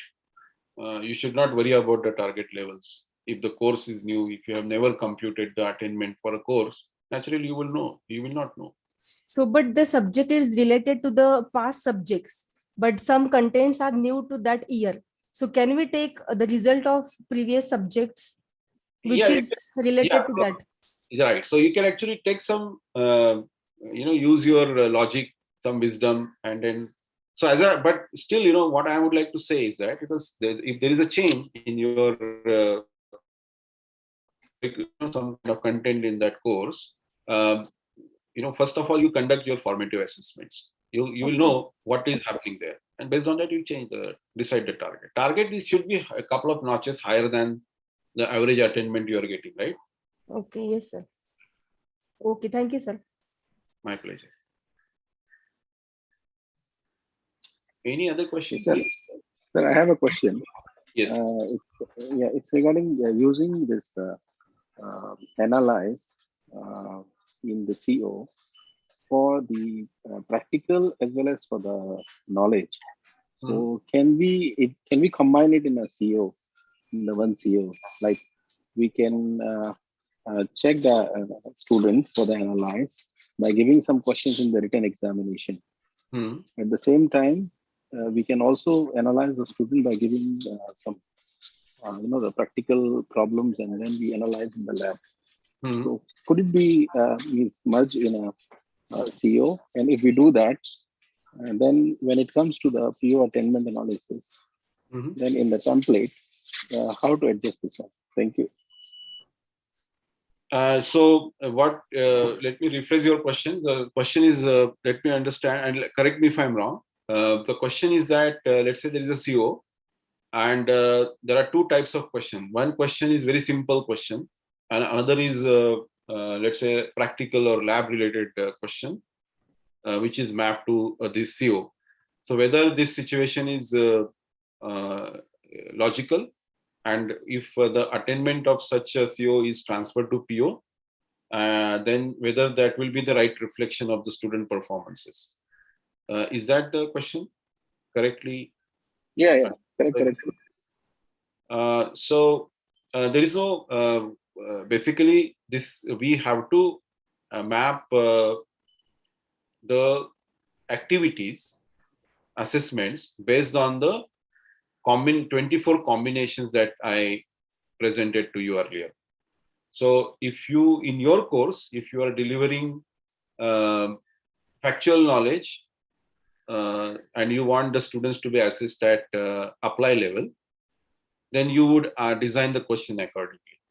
And then you are delivering, in the next case, you are delivering procedural knowledge, and you want the students to be, again, evaluated at apply level. So you will have assessment related to the lab activity because you want them to apply the process that you have explained them. However, these two action verbs are related, are going to give you two different course outcomes logically, isn't it?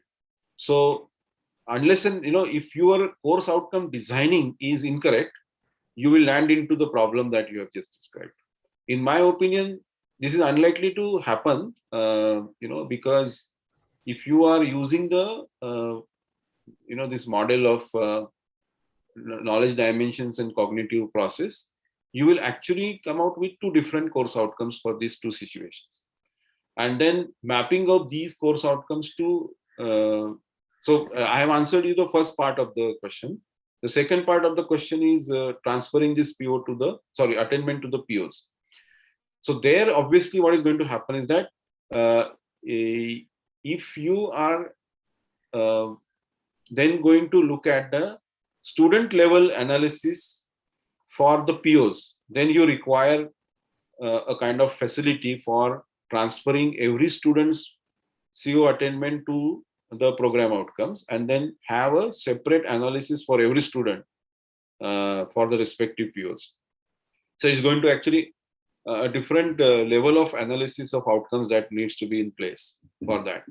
But if you are averaging the attainment at the course level and then transferring it to the program outcomes, unfortunately, the details of the student performances get hidden at the PO attainment level. So you will not be able to spot who exactly the student is due to which the attainment has been low at the PO level. So for to figure that out, you have to take a few steps downwards. So you first of all find out how many courses are applicable, are related to a PO. There may be 4 to 5 different courses. Then from each course, you will have to find out what assessments have caused lower attainments. And then from each of these lower attainment related assessments, you may have a different insight, and you may have to plan 4 to 5 different remedial actions to fix the problem at the program outcome level. So that sometimes improving the program outcomes will have impact related to different courses. So naturally, the solution will have to be spanned across various courses. So various teachers will come in picture. It may not be possible to improve the PO attainment just by planning one remedial action in one particular course if the system is showing you that there are multiple courses responsible for lower attainment in one of the POs. Thank you. My pleasure, sir. Sir, one more question. Is there any limit for course outcomes in a particular course? Is there any limit? Limit of what, sir? Like in one course, how many course outcomes we can have? 3, 4, 5, or how many maximum? Actually, yesterday I had answered this question. And Sorry, I missed it. Yeah. No problem. So here, actually, probably what happened was you missed the important discussion related to the breakdown of the topics to subtopics, identifying the knowledge dimensions, then identifying the cognitive process level to be achieved by the student. And based on that, identifying the sub-process, which is a keyword, action verb. And that defines the number of course outcomes that you may have in your course. So this number could be 10, 15, 20, anything. That will be entirely dependent on how well you would create this model at every course level. Typically, this is the responsibility of the program designers or the group of the team that is associated with every program designing. They have to come out with this kind of breakdown and model at every course level and give a clear guidance to the teachers in regards to what course outcomes they are supposed to measure and why. Thank you. So typically, this is a very frequently asked question in my FDPs. How many course outcomes? Is there a thumb rule? The answer to that is lies into the development of the model at every course level to find out what the right level of cognition the student should be at and how to assess them. Course outcome itself is not important. Sir, I have a question, sir. Mm-hmm. Yes, sir. Sir, actually, most of the college, what we are implementing is we are taking the group taxonomy, 6 levels of group taxonomy, and we simply COs is attributed to each kind of flow level. Like CO1 is remembrance, CO2 is for what you call understanding, CO3 like that. Is it correct procedure? Suppose if they are doing it and then continue that way. That means in that case, I'll get some six COs for each course if it has got all the elements. This is all, in my opinion, this is incorrect method. And because of all such misconceptions, the outcome-based education is not helping you achieve the better outcomes. So I have explained the logic behind how the course outcomes should be designed. What is what kind of thought process there has to be to arrive at step by step from top to bottom. First of all, you identify the POs, then you identify the curriculum, then you identify the assessment method to find out the students' cognitive levels, and then you find out the type of questions to be asked in each assessment. There is no, the course outcomes is a byproduct of this process actually. That is just to interpret the what action verb is to be, what sub process of the cognitive category has to be as used for assessment of the student, and these to interpret this in such a way that the human beings understand it. The course outcome has to be defined so that everybody in the system would understand what is the design.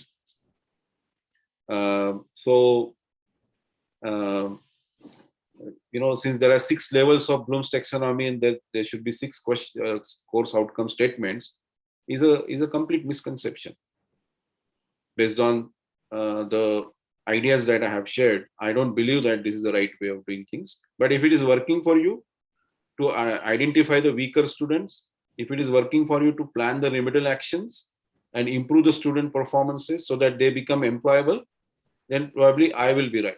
I will have to improve my knowledge about the outcomes-based education. Thank you, sir. Thank you. But here the whole purpose is to improve the student performance such a way that they become employable, and that's why some method is required here. That's the kind of responsibility we have as educationists. Even if I think about my kids to take the admissions in, let's say, a foreign university, the first question that I will ask myself, that will they get an internship immediately after completing the 1 year? Will they get a job in the same country after they finish the masters? Right? My first question is that, because I am thinking like a parent. Now, when the parents are giving the, asking their kids to take the admission in the programs that are designed by us, it becomes our responsibility to make sure that we design our program such a way and measure the student performance such a way that we prepare the students to get some meaningful livelihood after they finish their graduation, their education in our program, through our program. So that becomes our responsibility. If we feel that we are responsible for that kind of social change, then we should put the things in the right perspective and implement it correctly. Thank you, sir. My pleasure, sir.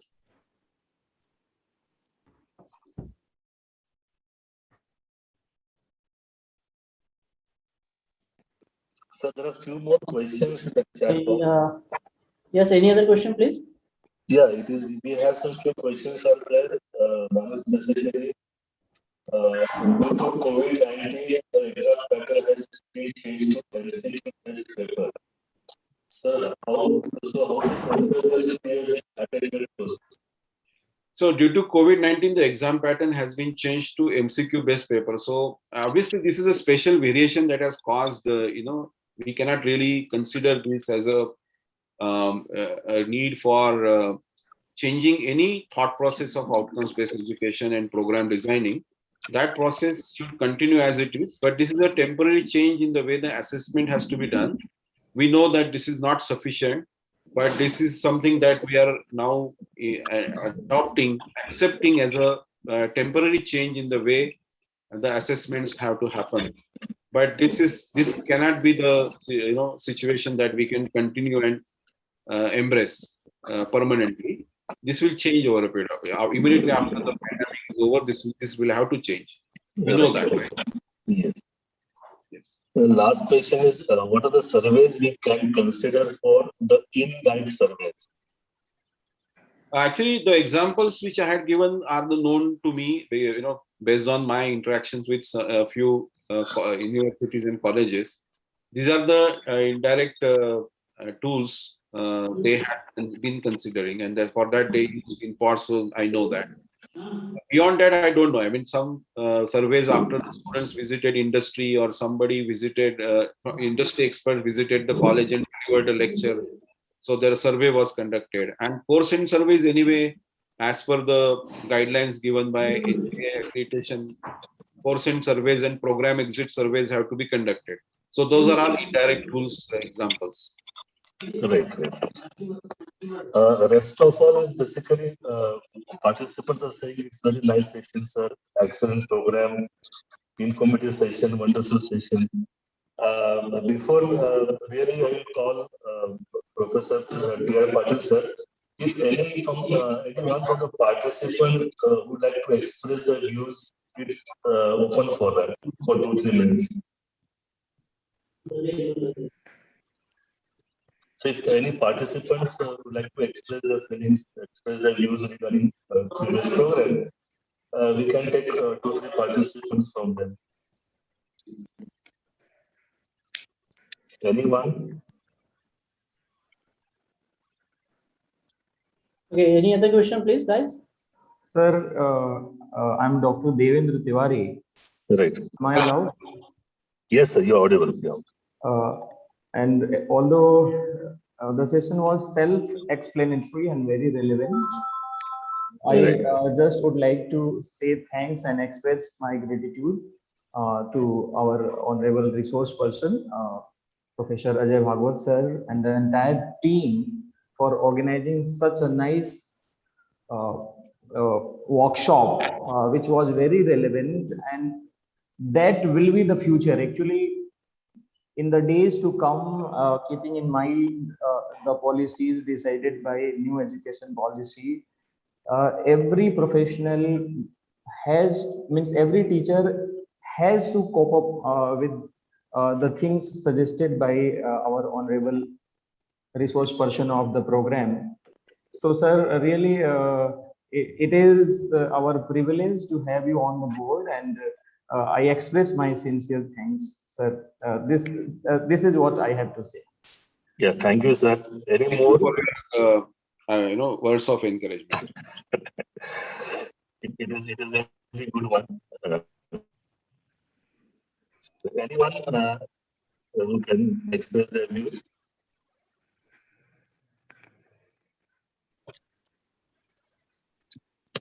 Hello, any more question? Okay, so, hello? Yeah. Sir, you can continue with the Tushita's person, you can continue. Okay, thank you so much, Jal sir, and really very much thankful for the Ajay sir for to the point and excellent workshop, for two needed workshop on this. That is, we are on this third day, and I am going to conclude this. Thank you so much, Jal sir, for giving me this opportunity, because we have learned a lot of things from Ajay sir. Okay, so we have learned how to design program based on the principles of outcome-based education, a case study approach of top-down design of the program, that top-down approach of program design.